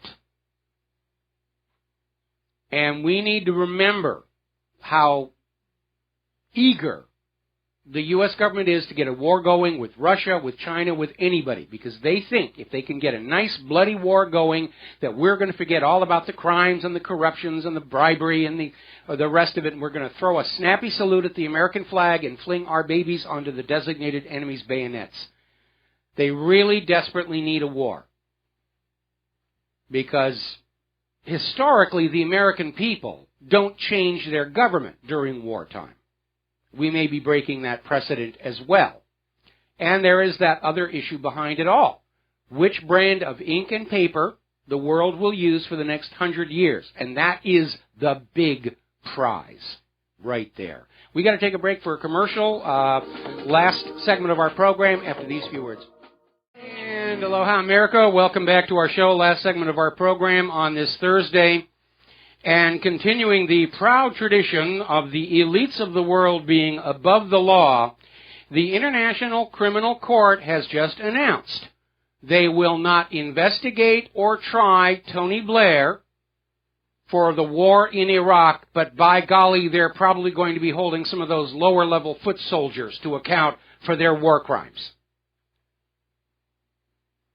So there it is. We all live in dictatorships where the rulers get to do whatever they want, whenever they want, to whoever they want. That's it. We're in that dictatorship. There is no more rule of law. Now, speaking rule of law, James Comey has finally addressed the issue that Title 18 does not require malicious intent. And in his imperial arrogance, has simply decided that he is going to rewrite the law saying, well, Title 18 was written in 1917, World War I, and nobody believes negligence should be a cause anymore. That's not up to you, Comey. That's up to Congress to change that law. That's just it. Yes, she did all these things. I have decreed by imperial edict that Hillary Clinton is above the law. Don't you little people, don't you slaves understand how the system works? You do what we tell you to do. It's this will of the people nonsense you keep whining about here. Story coming out of Investment Watch blog repeating something that I've been saying all along. Hillary Clinton is wide open to blackmail by everybody that she did a weapons deal in exchange for a donation for, to everybody who's got copies of what was on her email server. She is so compromised top to bottom. She will never, ever think about what's best for the American people or the American nation. That's at the very bottom of Hillary Clinton's list of priorities. Up at the very top, Hillary Clinton herself. Apparently the protests over in France are continuing. And as you know, the French government ramrodded that labor reform, which was another form of austerity, through Parliament. They didn't even have a vote. Nobody wanted to be on the record as voting for this package because of what's going on in the streets of France. And apparently the protesters and the police are continuing to clash. This could blow up into a new French Revolution. And as Thomas Jefferson said, a little revolution every now and again is a healthy thing. And I'm not trying to encourage one, but at the same time, if one is coming, I am certainly not going to stand in the way and say, whoa, people. I'm not that foolish. But it does feel like this push for a global government has created the political climate for a global revolution. And that might not be an entirely bad thing. There's the music. Time for us to get on out of here. We'll be back tomorrow, Friday, here on the Republic Broadcasting Network. The lovely Lady Claire will be with us in hour number 3. So until tomorrow, stay informed, stay skeptical, share what you know with everybody that you know. Keep your mouth open. When you have the courage to speak out, you give others the courage to speak out. Talk to you tomorrow. Aloha, America.